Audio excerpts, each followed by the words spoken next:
നമസ്കാരം. സി ഡിബേറ്റിലേക്ക് സ്വാഗതം. കേരളയിൽ കല്ലിടൽ പ്രതിഷേധത്തെ മറികടക്കാൻ നിർണായക തീരുമാനവുമായി സംസ്ഥാന സർക്കാർ. സാമൂഹിക ആഘാത പഠനത്തിന് GPS സംവിധാനം ഉപയോഗിക്കാനാണ് തീരുമാനമായത്. റവന്യൂ വകുപ്പ് ഇത് സംബന്ധിച്ച് ഉത്തരവിറക്കി. കല്ലിടലുമായി ബന്ധപ്പെട്ട വൻ പ്രതിഷേധങ്ങൾക്കും കടുത്ത രാഷ്ട്രീയ വിവാദങ്ങൾക്കും സമരക്കാരും പോലീസുമായുള്ള നിരന്തര സംഘർഷങ്ങൾക്കും പിന്നാലെയാണ് പുതിയ തീരുമാനം. ഒപ്പം തൃക്കാക്കര തെരഞ്ഞെടുപ്പ് അടുത്തതും സർക്കാരിനെ പിന്നോട്ടടിച്ചു എന്ന് പറയേണ്ടി വരും. പദ്ധതിയിൽ നിന്ന് പിന്നോട്ടില്ലെന്നും കല്ലിടാതെയും പദ്ധതി നടപ്പാക്കാനാകുമെന്നും കോടിയേരി ബാലകൃഷ്ണൻ പറഞ്ഞു. അതേസമയം ഇതുമായി ബന്ധപ്പെട്ട കേസുകൾ പിൻവലിക്കില്ലെന്നും സർക്കാർ വ്യക്തമാക്കിയിട്ടുണ്ട്. കല്ലിടൽ നിർത്തിയത് പ്രതിപക്ഷത്തിന്റെ ആദ്യ വിജയമെന്നും GPS സർവേയും എതിർക്കുമെന്നും VD സതീശനും പറഞ്ഞു. ട്രാക്കിലാകുമോ കേരളയിൽ എന്ന വിഷയമാണെന്ന് സി ഡിബേറ്റ് പരിശോധിക്കുന്നത്. ഈ ചർച്ചയിൽ എന്നോടൊപ്പം രാഷ്ട്രീയ നിരീക്ഷകൻ KM ഷാജഹാൻ, ഇടത് സഹയാത്രികൻ H ഹഫീസ്, BJP പ്രതിനിധി NK ശശികുമാർ, യൂത്ത് കോൺഗ്രസ് സംസ്ഥാന ജനറൽ സെക്രട്ടറി RS അബിൻ എന്നിവരാണ് ചർച്ചയിൽ പങ്കെടുക്കുന്നത്. ആദ്യം KM ഷാജഹാനോടാണ്. ശ്രീ KM ഷാജഹാൻ, ഈ കല്ലിടലുമായി ബന്ധപ്പെട്ട താൽക്കാലികമായി അതിന് വിരാമമായിരിക്കുന്നു. കാരണം തൃക്കാക്കര തെരഞ്ഞെടുപ്പ് ഒരു പ്രധാന വിഷയം തന്നെയാണ്. അതോടൊപ്പം ജനങ്ങളുടെ പ്രതിഷേധം മറികടക്കാൻ കൂടിയാണ് ഇത്തരത്തിൽ GPS സംവിധാനം ഉപയോഗിച്ച് കല്ലിടാൻ ഉള്ള തീരുമാനം. എങ്ങനെ പ്രതികരിക്കുന്നു ഇതിനോട്? അല്ല, പിന്നെ എനിക്ക് തോന്നുന്നത് സർക്കാരിനെ ഒന്ന് ഒട്ടും അമാന്തിക്കരുത്. സർക്കാർ ചെയ്തു കൂട്ടിയ കാര്യങ്ങൾക്കെല്ലാം ജനങ്ങളോട് നിരുപാധികം സമസ്താപരാധം പറയണം എന്നാണ് എനിക്ക് സൂചിപ്പിക്കാനുള്ളത്. പിന്നെ നമുക്കറിയാം ഈ സാമൂഹ്യ ആഘാത പഠനം എന്താണ് എന്നുള്ളത് അതിൽ തന്നെ ഉണ്ട്. ഒരു പദ്ധതിയുടെ സാമൂഹികമായിട്ടുള്ള ആഘാതം എന്ത് എന്ന് ആ പദ്ധതി വരുന്നതിന് മുമ്പ് നടത്തുന്ന പഠനത്തിനാണ് നമ്മൾ സാമൂഹിക ആഘാത പഠനം അല്ലെങ്കിൽ സോഷ്യൽ ഇമ്പാക്ട് സ്റ്റഡി എന്ന് നമ്മൾ പറയുന്നത്. ഈ സോഷ്യൽ ഇമ്പാക്ട് സ്റ്റഡി എന്ന് പറയുന്നത് ലോകത്തൊരു സ്ഥലത്തും ഒരു പദ്ധതിക്കും ഈ കല്ലിട്ടുകൊണ്ട് ഉള്ള ഈ ആന മണ്ടത്തരം, അതായത് ഇമ്പാക്ട് സ്റ്റഡി, സോഷ്യൽ ഇമ്പാക്ട് സ്റ്റഡിയുടെ ഭാഗമായിട്ടുള്ള ഈ ആന മണ്ടത്തരം ലോകത്തിൽ ഒരു പദ്ധതിയുടെ ഭാഗമായി നടന്നതായിട്ട് നമ്മൾ എത്ര വായിച്ചാലും നമുക്ക് കണ്ടുപിടിക്കാൻ കഴിയില്ല. ഒരുപാട് പദ്ധതികൾക്ക് സോഷ്യൽ ഇമ്പാക്ട് സ്റ്റഡി നടന്നിട്ടുണ്ട്. അത് പദ്ധതി തുടങ്ങുന്നതിന് മുമ്പ് അതിന്റെ സാമൂഹ്യാഘാതം എന്താണ് എന്നുള്ളതാണ്. ഇവിടെ എന്താ സർക്കാർ ചെയ്തിട്ടുള്ള ആലോചിച്ച് നോക്കി. എല്ലാ നിയമങ്ങളും ലംഘിച്ചുകൊണ്ട് ഭരണഘടനയെയും ആദ്യാവസാനം എടുത്ത് തലകുത്തി മറിച്ചിട്ടിട്ട് ജനങ്ങളുടെ കിടപ്പറയിലും കക്കൂസിലും കുളിമുറിയിലും സന്ദർശക മുറിയിലും ഉൾപ്പെടെ കുറ്റിയിടുന്ന ഒരു എങ്ങനെ നമുക്കതിനെ വിശദീകരിക്കാം എന്നെനിക്കറിയില്ല. അങ്ങനത്തെ ഒരു വൃത്തികേടാണ് ഇവിടെ സർക്കാർ കാണിച്ചു വെച്ചിട്ടുള്ളത്. ഒരു സർക്കാരും ഇതുപോലെ കാണിച്ചിട്ടില്ല. കേരളത്തിൽ ഇതിനു മുമ്പ് ഇടതുപക്ഷ മുന്നണി ഗവൺമെന്റുകൾ ഭരിച്ചിട്ടുണ്ട്, അവരും ഇതുപോലെ കാണിച്ചിട്ടില്ല. എന്ന് മാത്രമല്ല, അതിന്റെ ഭാഗമായി സർക്കാർ ജനങ്ങളുടെ മേൽ നടത്തിയിട്ടുള്ള കടന്നുകയറ്റം എന്താ നമ്മളൊന്ന് ആലോചിച്ച് നോക്ക്. സ്ത്രീകളെയും കുട്ടികളെയും വരെ വലിച്ച് അടിച്ചുകൊണ്ട് പോവുക, ആളുകളുടെ വയറ്റിൽ ബൂട്ടിട്ട് ചവിട്ടുക. അവസാനം ഇതെല്ലാം പറഞ്ഞു കഴിയുമ്പോഴത്തേക്കും ഒരു നേതാവ് വന്നിട്ട് പിന്നെ പോലീസിനെ തടഞ്ഞു കഴിഞ്ഞാൽ പിന്നെ ഉമ്മ വെക്കുകയാണോ എന്നൊക്കെയുള്ള അസംബന്ധങ്ങൾ CPM ഈ ഇടതുപക്ഷത്തിന്റെ നേതാക്കന്മാർ ചെയ്തത് നമ്മൾ കണ്ടതാണ്. അതിന്റെ ഭാഗമായി സംസ്ഥാനത്തൊട്ടാകെ ആയിരക്കണക്കിന് കേസുകൾ എടുത്തിട്ടുണ്ട്, നൂറുകണക്കിന് ആളുകളെ ജയിലിൽ അടച്ചിട്ടുണ്ട്. അപ്പൊ ആ സാഹചര്യത്തിൽ പ്രാഥമികമായി എനിക്ക് പറയാനുള്ളത്, ഇപ്പോഴെങ്കിലും ഈ കല്ലിടുന്നത് ശുദ്ധ മണ്ടത്തരം, ആന മണ്ടത്തരമായി പോയി എന്ന് സർക്കാരിന് ബോധ്യമായ സാഹചര്യത്തിൽ ജനങ്ങളോട് എന്തെങ്കിലും ഒരു കമ്മിറ്റ്മെന്റ് ഉള്ള, ജനങ്ങളോട് എന്തെങ്കിലും ഒരു പ്രതിബദ്ധതയുള്ള ഗവൺമെന്റ് ആണെങ്കിൽ ആ ഗവൺമെന്റ് ഈ കല്ലിട്ടുകൊണ്ട് ജനങ്ങളെ ഇത്രയും കൂടുതൽ ബുദ്ധിമുട്ടുകയും അവരെ ഇത്രയും കൂടുതൽ ജയിലിൽ അടയ്ക്കുകയും അവരെ ഇത്രയും കൂടുതൽ ദുരിതത്തിലാഴ്ത്തുകയും ചെയ്ത ഈ നടപടി തെറ്റായി പോയി എന്ന് കൂപ്പുകൈയോടുകൂടി ജനങ്ങളുടെ അടുത്ത് പറയുക എന്നുള്ളതാണ് ഒരു എന്തെങ്കിലും പ്രതിബദ്ധതയുടെ ഒരു കണികയെങ്കിലും ഉള്ള ഗവൺമെന്റ് ചെയ്യേണ്ടത്. പക്ഷേ ഈ ഗവൺമെന്റിൽ നിന്ന് നമുക്കറിയാലോ, നമ്മൾ പ്രതീക്ഷിച്ചിട്ട് ഒരു കാര്യവുമില്ല. എങ്കിലും അതാണ് ചെയ്യേണ്ടത് എന്നുള്ളതാണ് പ്രാഥമികമായി എനിക്ക് സൂചിപ്പിക്കാറ്. ശരി, ഇടത് സഹയാത്രികൻ H ഹഫീസ് ഉണ്ട്. ഹഫീസ്, ഇത്തരത്തിൽ തൃക്കാക്കര തെരഞ്ഞെടുപ്പ് വന്നപ്പോൾ ഇത്തരത്തിൽ ഈ കല്ലിടലിൽ നിന്ന് പിൻവാങ്ങുന്നത് ഒരു ഉൾവലിയലിന്റെ സൂചനയാണ് എന്ന് പറയുന്നുണ്ട്. അതിനെക്കുറിച്ച് എന്താണ് പറയാനുള്ളത്? ഞാനതിലേക്ക് കടക്കുന്നതിന് മുമ്പായിട്ട് നിങ്ങളോട്, ബിനുവിനോടാണ് എനിക്ക് പറയാനുള്ളത്. കേരളയിൽ കല്ലിടുന്നതിന് പകരം നമ്മുടെ GPS ടാഗിങ്ങിനെ കുറിച്ച് വന്നു. അതിനേക്കാൾ വലിയൊരു സംഭവം കേരളത്തിൽ ഇന്നലെ ഉണ്ടായിട്ടുണ്ട്. അത് അങ്ങേയടക്കമുള്ള മാധ്യമപ്രവർത്തകരുടെ ശ്രദ്ധയിൽപ്പെടാഞ്ഞിട്ടാണോ ചർച്ചയ്ക്ക് എടുക്കാത്തതെന്ന് ഞാൻ വളരെ വിനീത സ്വരത്തിൽ ചോദിക്കാം. മറ്റൊന്നുമല്ല, സഹോദരങ്ങളായ 2 DYFI പ്രവർത്തകരെ കൊന്ന കേസിൽ 25 മുസ്ലിം ലീഗ് പ്രവർത്തകരെ ബഹുമാനപ്പെട്ട പാലക്കാട് സെഷൻസ് കോടതി ശിക്ഷിച്ചിരിക്കുന്നു.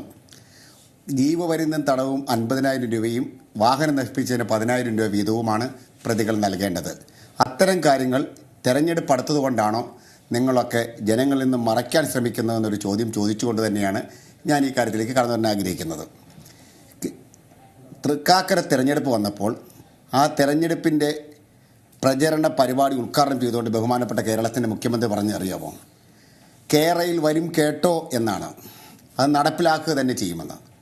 പറയാൻ പറ്റുന്ന കാര്യങ്ങൾ, ചെയ്യാൻ പറ്റുന്ന കാര്യങ്ങൾ പറയുകയും പറഞ്ഞ കാര്യങ്ങളൊക്കെ ചെയ്യുകയും ചെയ്തിട്ടുള്ളൊരു മുഖ്യമന്ത്രിയാണ് കേരളത്തിൻ്റെ ക്യാപ്റ്റൻ. ചന്ദ്രനെ നോക്കി പട്ടി കുരയ്ക്കുന്നത് പോലെ ആരെങ്കിലുമൊക്കെ വന്നിരുന്ന് എന്തെങ്കിലുമൊക്കെ പറഞ്ഞാൽ പിണറായി വിജയൻ്റെ രോമത്തിൽ പോലും തൊടാൻ പറ്റില്ല എന്ന് മാത്രമല്ല, അത് നടപ്പിലാക്കാൻ കഴിവുള്ള കാര്യങ്ങൾ മാത്രം അദ്ദേഹം പറഞ്ഞിട്ടുള്ളൂ. കേരളത്തിനെ സംബന്ധിച്ചിടത്തോളം കല്ലിടാതെയും നടപ്പിലാക്കാമെന്ന രീതിയിലേക്ക് കാര്യങ്ങൾ വന്നപ്പോൾ ഇപ്പോൾ നമ്മൾ എന്താ പറയുന്നതിന് GPS ടാഗിങ്ങാണ് വരാൻ പോകുന്നത്. ഇനി ഷാജഹാനും സുധാകരനുമൊക്കെ ചേർന്ന് ഇനിയും GPS തടയുമോ എന്നുള്ളതാണ് കേരളം കാണാൻ പോകുന്ന കാഴ്ച. അതിന് വല്ലതും പറ്റുമോ? അല്ല, ഇത് ശരിക്കും പറഞ്ഞാൽ ഈ ജനങ്ങളെ ശരിക്കും ജനങ്ങൾ വളരെ ഭീതിയിലാണ്. കാരണം ഓരോ ദിവസവും അവരുടെ വീടുകൾക്ക് മുന്നിൽ ഇത്തരത്തിൽ കല്ലുമായി വരുന്നതും ഒപ്പം കാരണം നമുക്കറിയാമല്ലോ, ഒരാൾക്ക് അയാളുടെ സ്വന്തം വീടിന് മുന്നിൽ വന്നാലേ അതിന്റെ ഒരു ആശങ്ക മനസ്സിലാക്കാൻ കഴിയൂ. അതുകൊണ്ട് തന്നെ ഈ GPS ആവുമ്പോൾ ഇനി തങ്ങൾ അറിയാതെ ഇതൊക്കെ ചെയ്തു കൂട്ടുമോ എന്നുള്ളൊരു ഭയം ജനങ്ങളുടെ ഉള്ളിലുണ്ട്. അത് മാത്രമല്ല, ഈ തെരഞ്ഞെടുപ്പ് വന്നപ്പോൾ ഇത് മാറ്റിയതും ഒരു ആശയക്കുഴപ്പമുണ്ട്. അതാ പറഞ്ഞേ, ഞാൻ ചോദിച്ച ചോദ്യത്തിന്, ഡയറക്റ്റ് ചോദിച്ച ചോദ്യത്തിന് ബിനുവിന് ഉത്തരമില്ലെങ്കിൽ അതിലേക്ക് വരണ്ട. മുസ്ലിം ലീഗുകാരെ ശിക്ഷിച്ച കാര്യം ജനങ്ങളിൽ അല്ല, അത് നമ്മൾ വാർത്ത കൊടുത്തിരുന്നു. വാർത്തയല്ല, അതാണ് ചർച്ച ചെയ്യേണ്ട കാര്യം. 25 പേരാണ് ജയിലിലേക്ക് കൂട്ടത്തോടാ പോയിരിക്കുന്നത്. ഒരു 2 CPM പ്രവർത്തകരെ ശിക്ഷിച്ചാൽ നിങ്ങൾ പറയുന്ന അത് ചർച്ചയാക്കുന്ന ആൾക്കാരാണ് നിങ്ങൾ. അത് നിൽക്കട്ടെ, നിങ്ങൾക്ക് അതിന് ഉത്തരമില്ലെങ്കിൽ ഞാൻ അതിലേക്ക് പോകുന്നില്ല. ഞാൻ എൻ്റെ ആശങ്ക അറിയിച്ചു. ഇനി ഞാൻ പറയുന്നു, ഇത് ആരുടെയും സ്ഥലവും വീടും നഷ്ടപ്പെട്ടു പോവുകയാണെങ്കിൽ അവർക്ക് അതിന് പകരമായുള്ള 4 ഇരട്ടി വരെ ഗ്രാമപ്രദേശങ്ങൾ നഷ്ടപരിഹാരം കൊടുക്കും. വീടുകളുടെ ചമയങ്ങൾക്ക് പണം കൊടുക്കും. അവിടെയുള്ള വൃക്ഷങ്ങൾക്ക്, വൃക്ഷലതാദികൾക്ക് വിലയിടും. ആ നഷ്ടപരിഹാരം കൊടുത്ത് മാത്രമേ ഏതൊരു വ്യക്തിയുടെയും വസ്തു എടുക്കൂ. ഈ നാടിൻ്റെ വികസന കാര്യമാണ്. 4 മണിക്കൂർ കൊണ്ട്, 3 മണിക്കൂർ 50 മിനിറ്റ് കൊണ്ട് തിരുവനന്തപുരത്ത് നിന്നും കാസർഗോഡേക്ക് എത്താൻ ഒരാൾക്ക് കഴിയുമെങ്കിൽ അതല്ലേ നല്ലത്. എന്നെ ബിനു വിളിക്കുമ്പോൾ ഞാൻ നിൽക്കുന്നത് പാറശാലയിൽ നിന്ന് വെറും 6 കിലോമീറ്റർ അകലെയാണ്. അവിടെ നിന്ന് ഞാനിവിടെ എത്താൻ 1 മണിക്കൂർ എടുത്തു. 5:50 എത്താൻ പറ്റുമോ എന്ന് ചോദിച്ചപ്പോൾ ആ സ്പീഡിൽ ഇവിടെ എത്താൻ ഞാൻ പെട്ട പാട് എനിക്കറിയാം. അപ്പം ആ രീതികളൊക്കെ മാറി ഈ 1.5 മണിക്കൂർ കൊണ്ട് എനിക്ക് പാറശാലയിൽ നിന്ന് ഇവിടെയുള്ള 36 കിലോമീറ്റർ ഓടിയെത്താൻ ഈ പാടുപെടണമെങ്കിൽ ഈ 700 കിലോമീറ്റർ 4 മണിക്കൂർ കൊണ്ട് അല്ലെങ്കിൽ 3 മണിക്കൂർ 50 മിനിറ്റ് കൊണ്ട് എത്തുന്നതുകൊണ്ടുള്ള ഗുണമാർക്കൊക്കെയാണ് ഈ നാട്ടിലെ സർക്കാർ ഉദ്യോഗസ്ഥന്മാർക്ക് അവരുടെ ജോലി സ്ഥലത്തു നിന്നും. അല്ല, സർക്കാർ ഉദ്യോഗസ്ഥന്മാർ തന്നെ വേണമെന്നില്ല. തിരുവനന്തപുരത്ത് ജോലി ചെയ്യുന്ന കാസർഗോഡ് സ്വദേശിക്ക് തൻ്റെ പ്രായമായ മാതാപിതാക്കളുടെ അടുത്ത് 4 മണിക്കൂർ കൊണ്ട് എത്താൻ സാധിക്കുമെങ്കിൽ, കാസർഗോഡുള്ള ഒരു ക്യാൻസർ രോഗിക്ക് തിരുവനന്തപുരം RCCയിൽ എത്താൻ സാധിക്കുമെങ്കിൽ, പാലക്കാടോ തൃശ്ശൂരോ മലപ്പുറത്തോ ഉള്ള ഒരു അപേക്ഷകന് തിരുവനന്തപുരം സെക്രട്ടേറിയറ്റിൽ എത്താൻ സാധിക്കുമെങ്കിൽ, തിരുവനന്തപുരത്തുള്ള വ്യക്തിക്ക് ബഹുമാനപ്പെട്ട കേരള ഹൈക്കോടതിയിൽ 2 മണിക്കൂർ കൊണ്ട് എത്താൻ സാധിക്കുമെങ്കിൽ അത് ഈ നാടിൻ്റെ വികസനത്തിൻ്റെ മുന്നേറ്റത്തിനുള്ള കാര്യമല്ലേ? ഉമ്മൻചാണ്ടി പറയുമ്പോൾ മാത്രം അതിവേഗം ബഹുദൂരമൊന്നും പിണറായി സർക്കാർ കൊണ്ടുവരുമ്പോഴത്തേക്ക് ബഹുദൂരമല്ല ജനങ്ങൾക്ക് സഹായമെത്തുന്ന കാര്യം. ഇപ്പൊ സർക്കാർ ഉദ്യോഗസ്ഥർക്ക് ശമ്പളം കൊടുക്കാൻ പോലും പൈസ ഇല്ലാതിരിക്കുന്ന ഈ സമയത്ത് ഞാൻ ചോദിക്കട്ടെ, ഇവിടെ AK ആന്റണി ഭരിച്ചപ്പോൾ ശമ്പളം മുടങ്ങിയിട്ടുണ്ട്. പിണറായി വിജയന്റെ കാലത്തൊന്നും, ഇടതുപക്ഷ സർക്കാരിന്റെ കാലത്തൊന്നും ശമ്പളം മുടങ്ങിയിട്ടില്ല. നിങ്ങൾ അതിനെക്കുറിച്ചൊന്നും ആശങ്കപ്പെടേണ്ട. ആരുടെയും ശമ്പളം മുടങ്ങിയിട്ടില്ല. നിങ്ങൾ തെറ്റിദ്ധാരണ ജനങ്ങളിലേക്ക് എത്തിക്കാൻ നോക്കിയാൽ നിങ്ങൾ കൂടുതൽ അപകാശരാകത്തേ ഉള്ളൂ.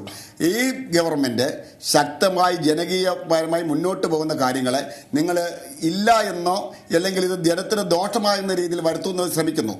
തൃക്കാക്കര തെരഞ്ഞെടുപ്പിൽ ജനങ്ങൾക്ക് മുന്നിൽ ഇടതുപക്ഷ ജനാധിപത്യ മുന്നണി വളരെ വ്യക്തമായി പറയുന്നു. കേരളത്തിന്റെ മുഖ്യമന്ത്രി തന്നെ പ്രഖ്യാപിച്ചിരിക്കുന്നു, ഇടതുപക്ഷ ജനാധിപത്യത്തിന്റെ ക്യാപ്റ്റൻ തന്നെ പ്രഖ്യാപിച്ചിരിക്കുന്നു, കേരയിൽ വരും. ആ പ്രഖ്യാപനത്തോടെയാണ് ജനങ്ങളെ തെരഞ്ഞെടുപ്പിനെ നേരിടാൻ പോകുന്നത്, ജനങ്ങൾക്ക് മുന്നിലേക്ക് ഇറങ്ങിച്ചെല്ലുന്നത്. അത്രയും ആർജവും ഒക്കെ ആർക്ക് കാണും? അല്ലെങ്കിൽ ഞങ്ങൾ കേരളയിൽ നിർത്തിവെക്കുന്നു എന്ന് അദ്ദേഹം പറഞ്ഞില്ലല്ലോ.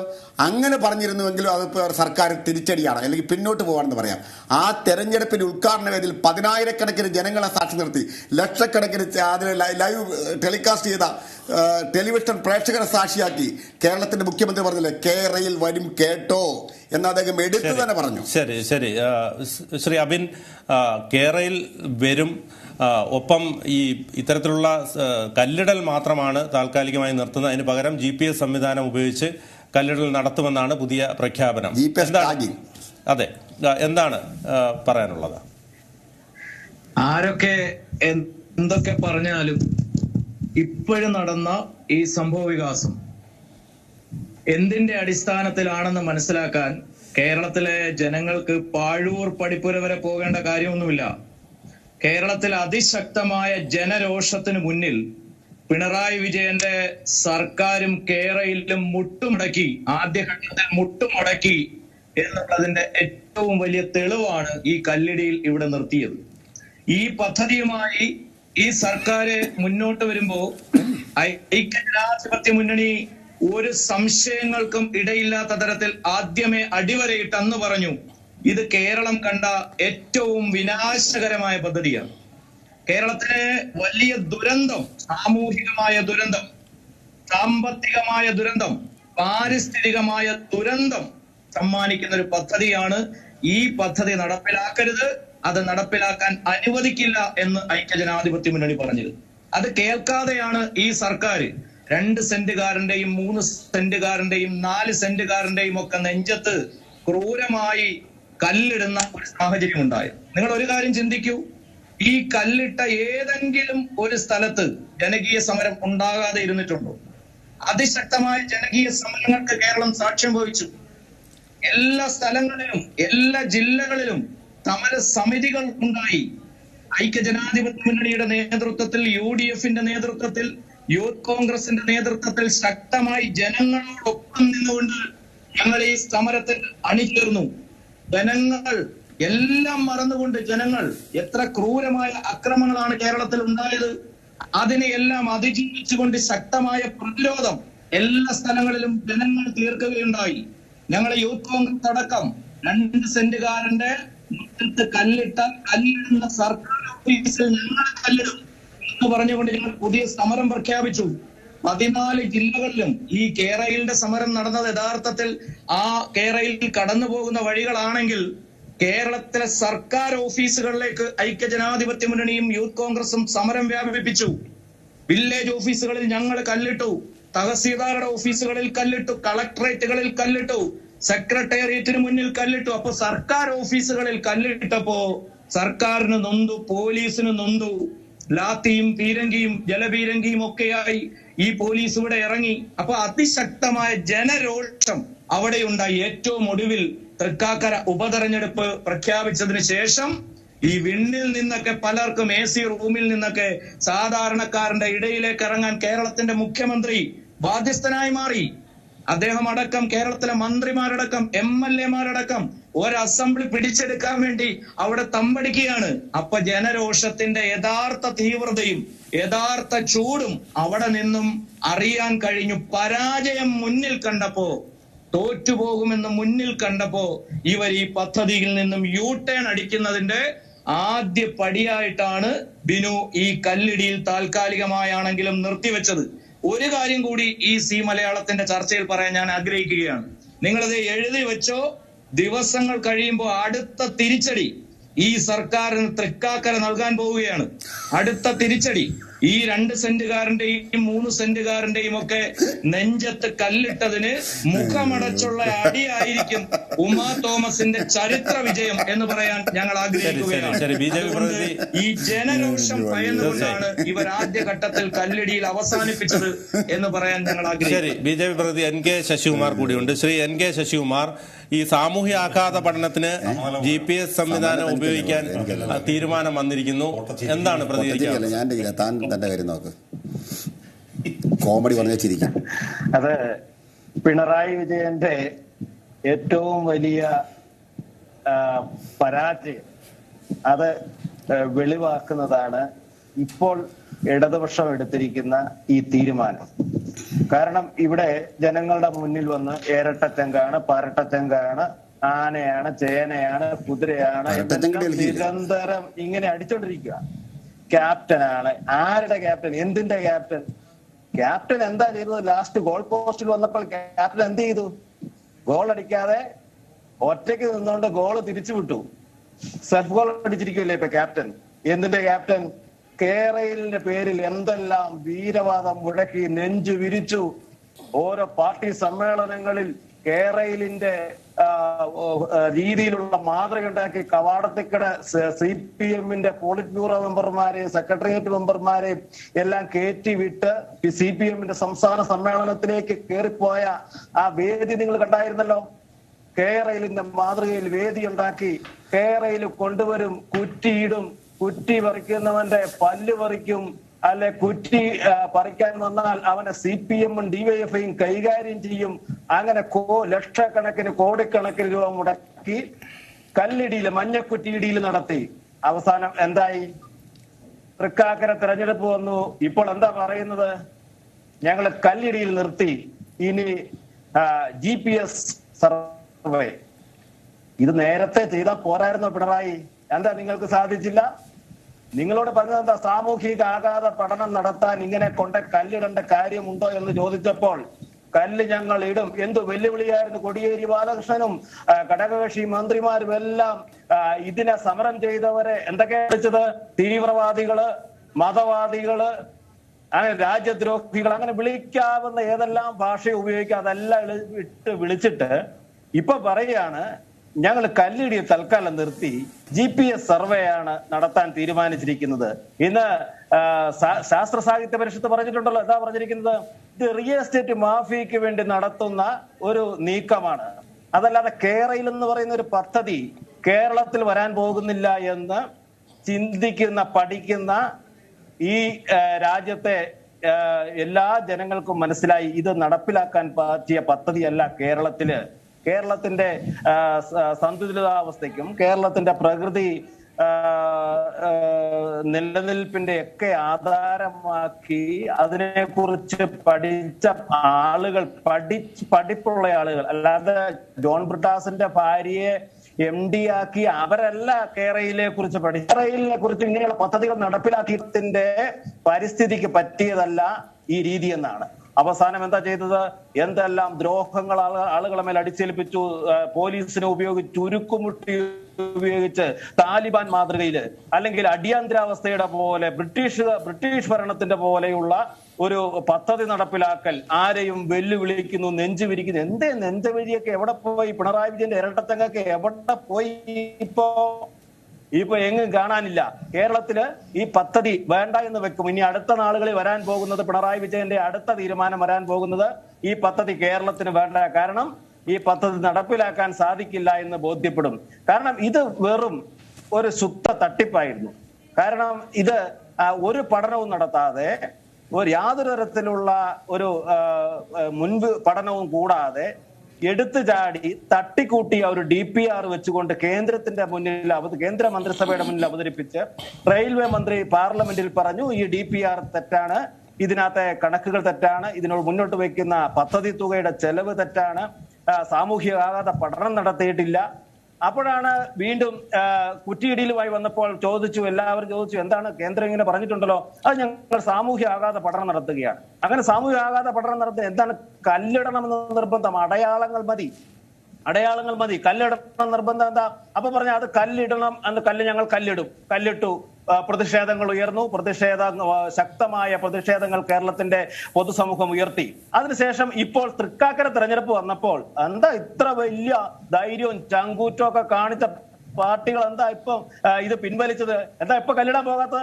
കല്ലിടാൻ പോയാൽ കരണക്കുറ്റിക്കിട്ട് കിട്ടുമെന്ന് മനസ്സിലായപ്പോ ഇപ്പൊ കല്ലിടിൽ നിർത്തി വെച്ചിരിക്കുക. എന്നിട്ട് വന്ന് ചാനലിന്റെ മുമ്പിൽ വന്നിരുന്ന് വീരവാദം മുഴക്കുമ്പോ കാണുമ്പം നമുക്ക് എന്താ പറയേണ്ട? ഇവരെയൊക്കെ ലോക മണ്ടന്മാരായിട്ട് ഇവിടെ വന്ന് അവതരിച്ചാൽ ഇത് ചിന്തിക്കുന്ന ഒരു ജനസമൂഹമില്ലേ കേരളത്തില്? അതിൻ്റെതായ രീതിയിൽ അത് വ്യക്തവും സ്പഷ്ടവുമായ രീതിയിൽ പല പ്രാവശ്യം കേരളത്തിലെ എല്ലാ വിഭാഗം സാങ്കേതിക ഉൾപ്പെടെയുള്ള ആളുകൾ പറഞ്ഞു ഇത് പഠിച്ച് ചെയ്യേണ്ടതാണ് എന്ന്. അത് കേൾക്കാതെ ഇപ്പൊ ഒരു തെരഞ്ഞെടുപ്പ് മുന്നിൽ കണ്ട്, അതുകൊണ്ടാണ് അരുൺകുമാറിന്റെ പേര് ചുവരിൽ എഴുതിയേച്ച് ജോസഫിനെ കൊണ്ടുവന്നതിന്റെ പിന്നിലും ഇതേ നയമായിരുന്നു. അന്ന് നമ്മൾ പറഞ്ഞപ്പോൾ എന്താ പറഞ്ഞാൽ, ഞങ്ങൾ ആരും പറഞ്ഞില്ല, അത് പാർട്ടി തീരുമാനമല്ല. അരുൺകുമാറിന്റെ പേര് ചുവരെഴുതി ശ്രീനിജൻ പോസ്റ്റ് ചെയ്തു. എന്നിട്ട് കഴിഞ്ഞ ദിവസം എന്താ ശ്രീനിജൻ ചെയ്തത്? കഴിഞ്ഞ ദിവസം ശ്രീനിജൻ കുന്നംകുളത്തിന്റെ മാപ്പ് ചോദിച്ചു, സാബു ജേക്കബ് തൃക്കാക്കരയുടെ മാപ്പ് ചോദിച്ചു, CPM ജില്ലാ നേതൃത്വം സാബു ജേക്കബ് പിൻവലിപ്പിച്ചു.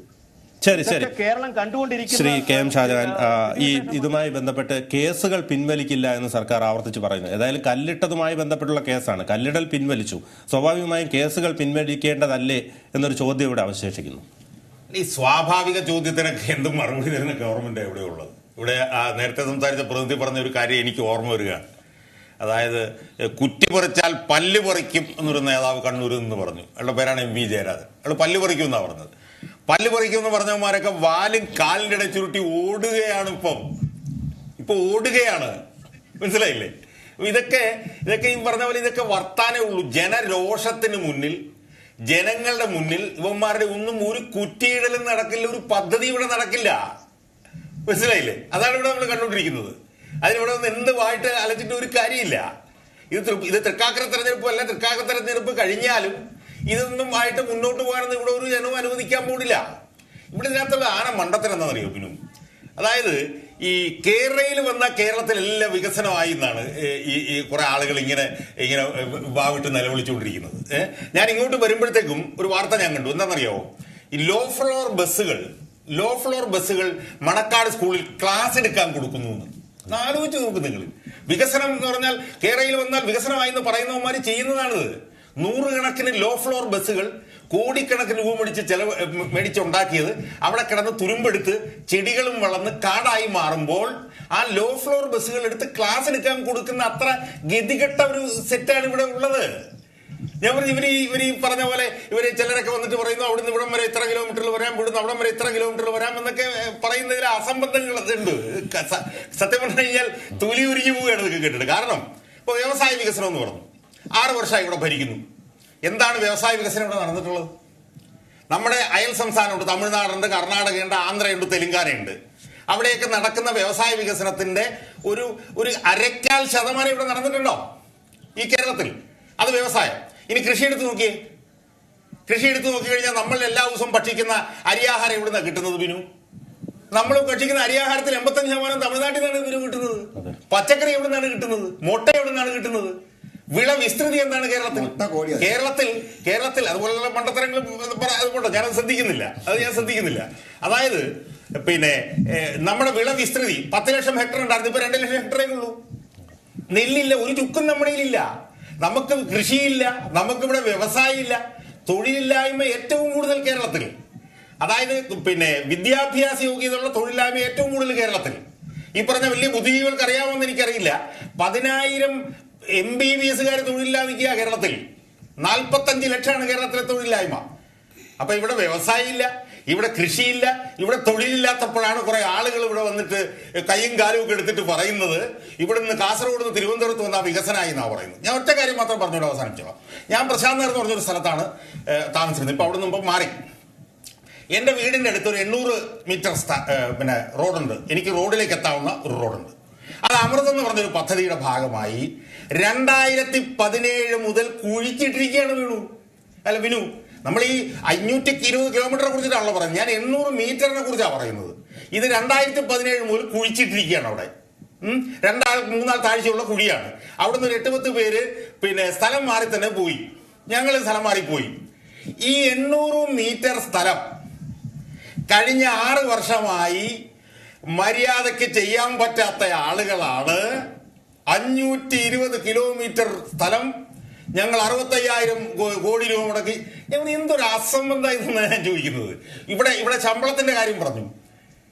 ഇവിടെ 4 ലക്ഷത്തിലെടുത്ത് കോടി രൂപ കടം, അതിന് 75% റവന്യൂ ചെലവ്.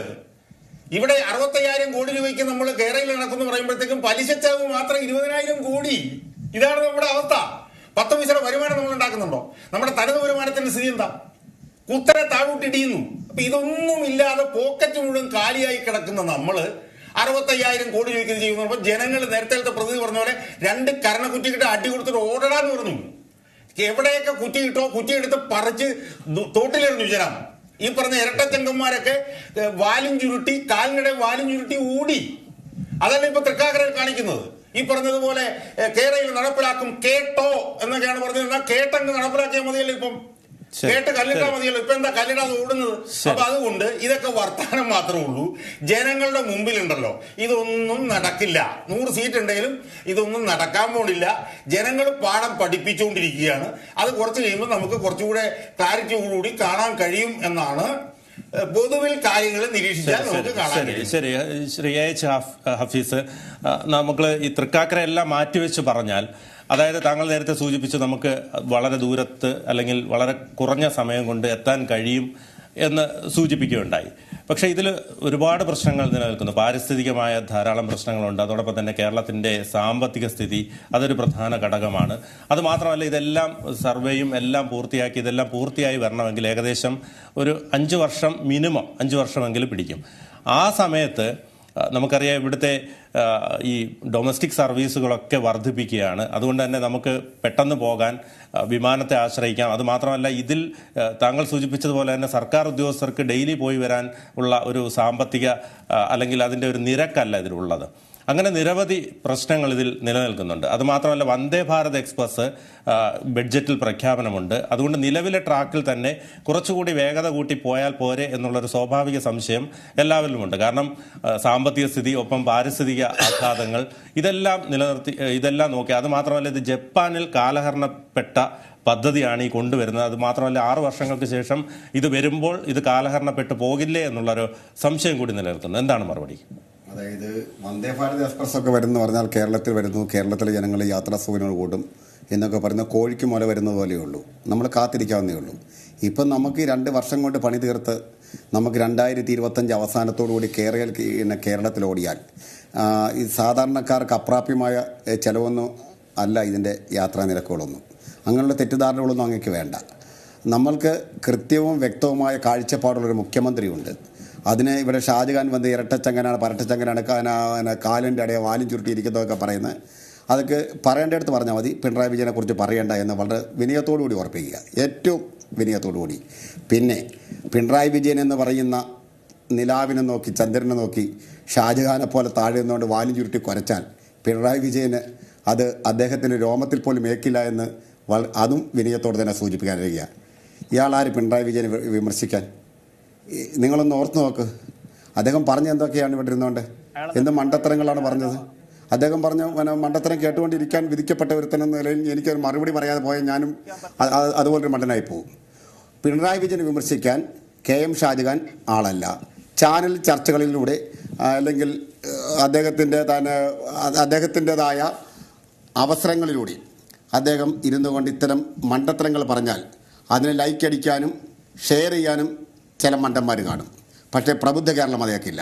അദ്ദേഹത്തിൻ്റെ വായിൽ നിന്ന് തന്നെ വീണു 100 സീറ്റ് കൊണ്ടുപോകാൻ പോകുന്നു. അത് നിങ്ങൾ ശ്രദ്ധിച്ചായിരുന്നു? അല്ല, ഞാൻ പറഞ്ഞത് അങ്ങ് പറഞ്ഞപ്പോൾ അങ്ങ് ഈ മണ്ടത്തരം പറഞ്ഞപ്പോൾ ഇല്ല, വേണമെങ്കിൽ റീബൈൻഡ് ഇട്ട് നോക്കൂ. അങ്ങ് പറഞ്ഞിട്ടുണ്ട് 100 സീറ്റ് ആയാലും ജനങ്ങൾ വിലയിരുത്തിക്കൊണ്ടിരിക്കുകയാണ്. ജനങ്ങളുടെ വിലയിരുത്തൽ ജനങ്ങൾ അത് ഇപ്പോഴത്തെ കാര്യം. ഇപ്പം 99-40 നിൽക്കുക. ഒരു സീറ്റ് ഞാൻ പറഞ്ഞില്ല. അങ്ങേക്ക് ഈ സാധനങ്ങൾ പറ്റില്ല 7 മണിയാവാതെ. അല്ല, അത് കുഴപ്പമില്ല. അങ്ങ് ഇരിക്കണമെന്നുള്ള കാര്യം എന്റെ കാര്യം നിർബന്ധമല്ല. പക്ഷെ എന്തിനാണ് ഈ കള്ളങ്ങളെ വിളിച്ചു പറയുന്നത്? ശരി, പറഞ്ഞ കാര്യത്തിൽ മറുപടി പറഞ്ഞു. ഞാൻ കേട്ടോ. ശരി ഹഫീസ് പറഞ്ഞോളൂ. അല്ല, അയാൾ പറയാം. പോയിന്റിലേക്ക് വരാം. പോയിന്റിലേക്ക് വരൂ. ശരി, പറഞ്ഞോളൂ ഹഫീസ്. അല്ല, അതിനൂടെ അവതാരനുണ്ട് പറയാൻ. അങ്ങ് അധ്യാപകനാകണ്ട. ഞാൻ പറയാത്തത് നിങ്ങൾ പറയണ്ട. ഇയാൾ പറഞ്ഞത് തന്നെയാണ് ഞാൻ പറഞ്ഞത്. ഞാൻ പറഞ്ഞിട്ടില്ല. ശരി, അതിനുള്ള മറുപടി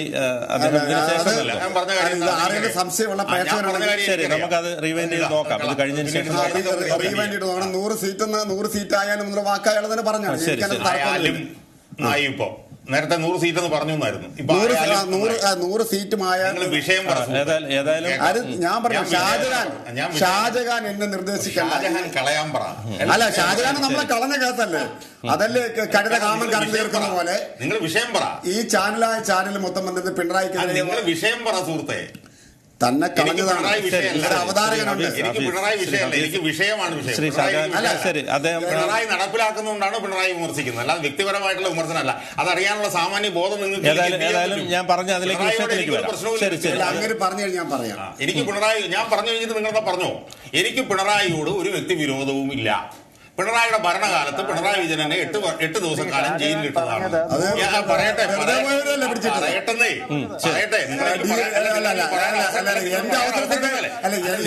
അവസരത്തിൽ അയാൾ കയറി ഇടപെട്ടതാണ്. നിങ്ങൾ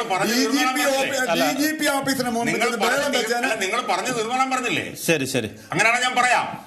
എന്നെ 8 ദിവസം ജയിലിലിട്ടതാണ്. എനിക്ക് അതിലും എനിക്ക് അയാളോടൊരു വിരോധമില്ല. ഉപ്പ് സത്യാഗ്രഹത്തിൽ പങ്കെടുത്തതിനല്ല, പറഞ്ഞോട്ടെ സുഹൃത്തെ, ഉപ്പ് സത്യാഗ്രഹത്തിൽ പങ്കെടുത്തതിനല്ല, തെമ്മാടിപ്പുറം കാണിച്ചതിനെ അതെന്തോ ആകട്ടെ, അതായിക്കോട്ടെ. ഞാൻ പറഞ്ഞ ഇത്രയേ ഉള്ളൂ. ഞാൻ പറഞ്ഞത് എനിക്ക് വ്യക്തിപരമായ ആരോടൊരു വിരോധമില്ല. മുഖ്യമന്ത്രി നടത്തുന്ന നിലപാടുകളോടാണ് ഞാൻ വിമർശിക്കുന്നത്. മനസ്സിലായി? അതുകൊണ്ട് അതിനെക്കുറിച്ച് നമുക്ക് സംസാരിക്കാം. അതിനെക്കുറിച്ച് പറയും. മുഖ്യമന്ത്രി പിടിച്ച് പിണറായി വിജയൻ പിടിച്ച് ഇയാളെ പിടിച്ച് ജയിലിട്ട് എന്നത് അല്ല, നമുക്ക് വിഷയത്തിൽ അയാളെ പറഞ്ഞതിന് മറുപടി പറയണ്ടേ? അയാളെ പറയുന്നത് മാത്രം കേട്ടിരുന്നാൽ മതിയോ? അയാൾ നേരത്തെ അത് പറ്റത്തില്ല. നിർത്തിക്കോ, ഇയാൾ ഇവിടെ ഇരിക്കുന്ന എനിക്കൊരു നിർബന്ധമില്ല. എന്നെ വിളിച്ചു കയറി എനിക്ക് പറഞ്ഞ ശരി പറഞ്ഞു പൂർത്തിയായി. അപ്പൊ പിണറായി വിജയൻ പിടിച്ച് ജയിലിട്ടു എന്ന് പറഞ്ഞ് കരയരുത്. വൃത്തിയോട് വിരോധമില്ലെന്നാണ് ഞാൻ പറഞ്ഞത്. എന്നെ സുഹൃത്തെന്ന് വിളിക്കില്ല. അങ്ങ് എന്റെ സുഹൃത്തെന്ന് വിളിക്കുന്നത് എനിക്ക് അപമാനമല്ല. നിങ്ങൾ അതാ പറഞ്ഞത്. ഞാൻ പറഞ്ഞ എനിക്ക് അതിനോട് വിരോധമില്ല എന്നെ ജയിലിട്ടത്. പിന്നെ നിങ്ങൾ എന്തിനാണ് അതിന് ഹാർപ്പ് ചെയ്ത്? നിങ്ങൾ വേറെ ഞാനല്ല പറഞ്ഞത്. പറഞ്ഞോണ്ടിരിക്കും. നിങ്ങൾ ഉപ്പ് സത്യാഗ്രഹം നടത്തിയതല്ല, വൃത്തിയുടെ കാണിച്ചതിന് വേണ്ടി ജയിലിലിട്ടു. അത് അംഗീകരിക്കണം.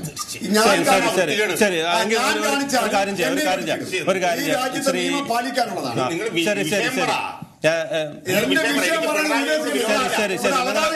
തീർച്ചയായും നിങ്ങൾ രണ്ടുപേരും. ശരി, ബി ജെ പി പ്രതിനിധി NK ശശികുമാർ. എന്റെ സമയം എനിക്ക് കിട്ടിയിട്ടില്ല കേട്ടോ. ഷാജഹാൻ കവറിന്റെ അല്ല, ഇത് വിഷയത്തിൽ നിന്ന് മാറിപ്പോകുന്നോണ്ടാണ്. അത് എന്തുകൊണ്ടാണ് ഇയാള് കയറി എന്റെ സമയത്ത് സംസാരിക്കാൻ തുടങ്ങിയതുകൊണ്ടാണ് എനിക്ക് പറയേണ്ടതായിട്ട് വന്നത്. ഇവിടെ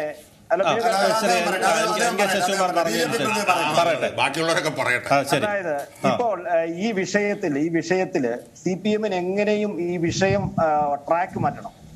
അപ്പൊ അതിന് ചർച്ചയിൽ പോലും അസഹിഷ്ണുത പ്രകടിപ്പിക്കുക, അല്ലെങ്കിൽ ഇത്തരത്തിലുള്ള ചില സമീപനങ്ങൾ സ്വീകരിക്കുക, ഇനി അത് മുന്നോട്ടുള്ള എല്ലാ ചാനൽ ചർച്ചകളിലും ഇത് തന്നെ ആയിരിക്കും നമുക്ക് കാണാനും കേൾക്കാനും പോകുന്നത്. അപ്പൊ ഷാജഹാൻ പറഞ്ഞത് 100 സീറ്റ് ലഭിച്ചാലും ഇനി കേരളയിൽ നടപ്പിലാക്കാൻ സാധിക്കില്ല എന്നൊരു ഉദാഹരണം അദ്ദേഹം സൂചിപ്പിച്ചത്. അതിനെ ദുർവ്യാഖ്യാനം ചെയ്യേണ്ട ആവശ്യമില്ല. അത് അദ്ദേഹം ആ അവസരത്തിൽ അതിനെ അർത്ഥവത്തായ രീതിയിൽ അത് അവതരിപ്പിച്ചു എന്നുള്ളൂ. ഞാൻ അത് സൂചിപ്പിച്ചത് ഈ വിഷയം വഴിമാറ്റി വിടുന്നതിന് വേണ്ടി മോശമായ പദപ്രയോഗങ്ങൾ ഉപയോഗിച്ച് CPM-ന്, കാരണം CPM-ന്റെ നേതാക്കന്മാർക്ക് ഏത് മോശം ഭാഷ പ്രയോഗിക്കുന്നതിന് ഒരു മടിയില്ല. അത് ഏത് ചർച്ചയിലും. കാരണം അവരുടെ ക്യാപ്റ്റന്റെ ഭാഷ അതായിരുന്നല്ലോ, പരനാറി, അങ്ങനെയുള്ള പദപ്രയോഗങ്ങളിലൂടെ കേരള പൊതുസമൂഹത്തിന് എന്ത് വൃത്തികേടും വിളിച്ചു പറയുന്ന ഒരു മുഖ്യമന്ത്രി കേരളത്തിൽ ഉണ്ട്. എന്ത് അഹങ്കാരം ഒരു മുഖ്യമന്ത്രി ഉണ്ട്. മുഖ്യമന്ത്രി വിമർശിക്കാൻ പറ്റില്ല എന്നൊക്കെ ഞങ്ങളൊക്കെ ജീവിക്കുന്നത് എന്താ? ഹിറ്റ്ലറുടെ ഭരണത്തിന് കീഴിലാണോ? ഞങ്ങളൊക്കെ ക്യൂബയിലാണോ ജീവിക്കുന്നത്? ഞങ്ങളൊക്കെ എന്താ ഉത്തര കൊറിയയിലാണോ ജീവിക്കുന്നത്? ഞങ്ങൾ ചൈനയിലാണോ ജീവിക്കുന്നത്? ഞങ്ങൾ ജനാധിപത്യവും മതേതരത്വവുമുള്ള ഇന്ത്യൻ ഭരണഘടനയ്ക്ക് കീഴിൽ ജീവിക്കുന്ന ജനങ്ങളാണ്. അല്ലാതെ ഒരു 3.25 കോടി ജനങ്ങളുടെ മേൽ അധികാരമുള്ള ഒരു ഭരണാധികാരി വന്നിട്ട് ആ ഭരണാധികാരിയുടെ തീട്ടൂരം കേട്ട് പൊത്തിയിരുന്നോണെന്ന് പറഞ്ഞാൽ അത് മടക്കി കൂട്ടി നമ്മുടെ ഷാജഹാൻ പറഞ്ഞിടത്ത് തന്നെ വെച്ചാൽ മതി. അത് കേട്ടോണ്ടിരിക്കേണ്ട ബാധ്യതയൊന്നും കേരളത്തിന്റെ പൊതുസമൂഹത്തിനില്ല. ഇന്ത്യയിൽ 150 കോടി ജനങ്ങളുണ്ട്. അതിൽ 33 വർഷം ഭരിച്ച പശ്ചിമ ബംഗാളും 25 വർഷം ഭരിച്ച ത്രിപുരയും ചവിട്ടി പുറത്താക്കിയ ഇന്ത്യൻ രാഷ്ട്രീയത്തിൽ നിന്ന് അവസാനിക്കാൻ പോകുന്ന ഒരു പാർട്ടിയാണ് കമ്മ്യൂണിസ്റ്റ് പാർട്ടി എന്ന് ഇന്ത്യൻ ചരിത്രം വിധി എഴുതിയിട്ട് ഇവിടെ വന്നിരുന്ന് വെല്ലുവിളിക്കുകയാണ്.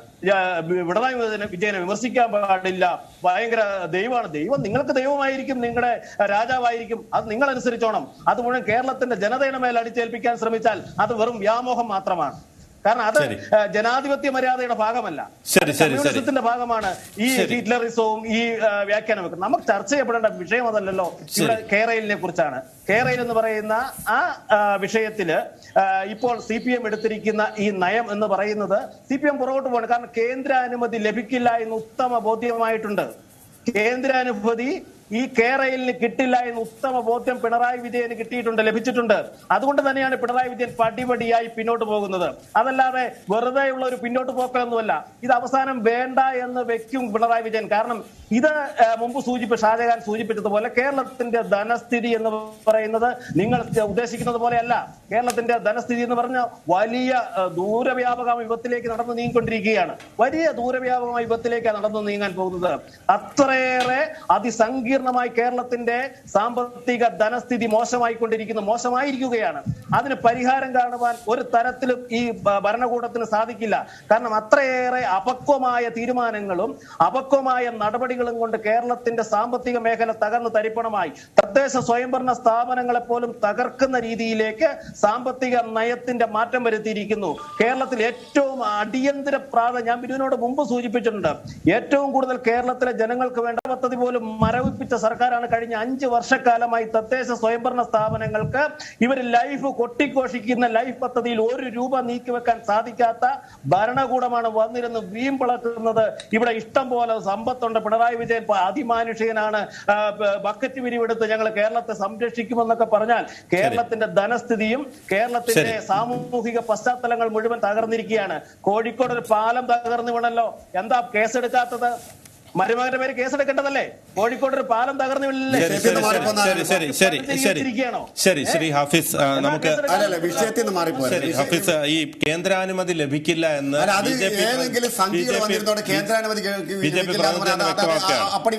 എന്തോ ഒരു സൂചന ലഭിച്ചതുപോലെയുള്ള ഒരു സംശയം. ഞാൻ ചോദിക്കട്ടെ, ഇവിടെ കേരളത്തിന്റെ ഒരു ഗവൺമെന്റ് സ്ഥാപനങ്ങളും പിണറായി വിജയൻ വിറ്റിട്ടില്ല. ഇന്ത്യൻ സ്റ്റീൽസ് അടക്കം, തിരുവനന്തപുരം വിമാനത്താവളം അടക്കം ഇന്ത്യയുടെ പൊതുമേഖലാ സ്ഥാപനങ്ങൾ ഒന്നൊന്നായി വിറ്റഴിച്ച ഒരു പാർട്ടിയുടെ പ്രതിനിധി എന്ന് പറയുക. വലിയ ഇവിടെ മണ്ടന്മാരെന്നൊരു വാക്ക് വിശേഷിപ്പിച്ചല്ലോ. വലിയ മണ്ടൻ ഡൽഹിയിൽ ഇരിപ്പുണ്ട്. അത്രയും വലിയ മണ്ടന്മാരൊന്നും ഇന്ത്യയിൽ ഒരിടത്തും കാണില്ല. BJP ഭരിക്കുന്ന സംസ്ഥാനങ്ങളെക്കാൾ ശക്തവും സംതൃപ്തവുമായ രീതിയിൽ ഇവിടുത്തെ ക്രമസമാധാനം നിലനിർത്തുന്നുണ്ട്. ഇവിടെ ആട്ടിറച്ചി തിന്നതിന് ഇവിടെ പശുയിറച്ചി തിന്നെന്ന് പറഞ്ഞാൽ തല്ലിക്കൊല്ലുന്ന രീതിയൊന്നും കേരളത്തിലില്ല. ഇന്ത്യൻ രാഷ്ട്രീയത്തില് അതാ പറഞ്ഞ ഇന്ത്യൻ രാഷ്ട്രീയത്തിൽ നിങ്ങൾ വലിയ സംഭവമാണെങ്കിൽ നിങ്ങൾ ഇവിടെ മണ്ടന്മാരുണ്ടെന്ന് പറഞ്ഞാൽ വലിയ മണ്ടൻ ഡൽഹിയിലുണ്ടെന്ന് എനിക്ക് അംഗീകരിക്കാനുള്ളത്. അതൊന്നും വേണ്ട, അതൊന്നും വേണ്ട. എല്ലാ മണ്ടന്മാരും കൂടെ പറയുന്നത് കേൾക്കുമ്പോൾ അല്ലല്ല, ഇപ്പൊ എന്റെ സമയമല്ലേ? അപ്പൊ എന്നോട് ഇല്ല, മരുമോനെതിരെ കേസെടുക്കുക. അവിടെ പാലം നിർമ്മിച്ച് കമ്മീഷൻ ചെയ്ത് പണം കൊടുത്തതിന് ശേഷം വണ്ടി ഓടുന്നതിനിടയ്ക്കല്ല ഇടിഞ്ഞു വീണത്. നിർമ്മാണത്തിനിടയിൽ കരാറുകാരന്റെ ഹൈഡ്രോളിക് ജാക്കി തന്നിപ്പോണ്ട ഒരു വിഷയമാണ്. അവന് പണം സർക്കാരിന്റെ ഖജനാവിൽ നിന്ന് കൊടുത്തിട്ടില്ല, അഡ്വാൻസായി കൊടുത്തിട്ടില്ല. ഇവിടെ അഡ്വാൻസായി പണം കൊടുത്ത് കമ്മീഷൻ ചെയ്ത് ഉദ്ഘാടനം ചെയ്ത പാലത്തിലൂടെ വണ്ടി ഇടിഞ്ഞു പോയപ്പോഴത്തേക്കാണ് ഇടിഞ്ഞ് താഴെ വീണപ്പോൾ കേസെടുത്ത്.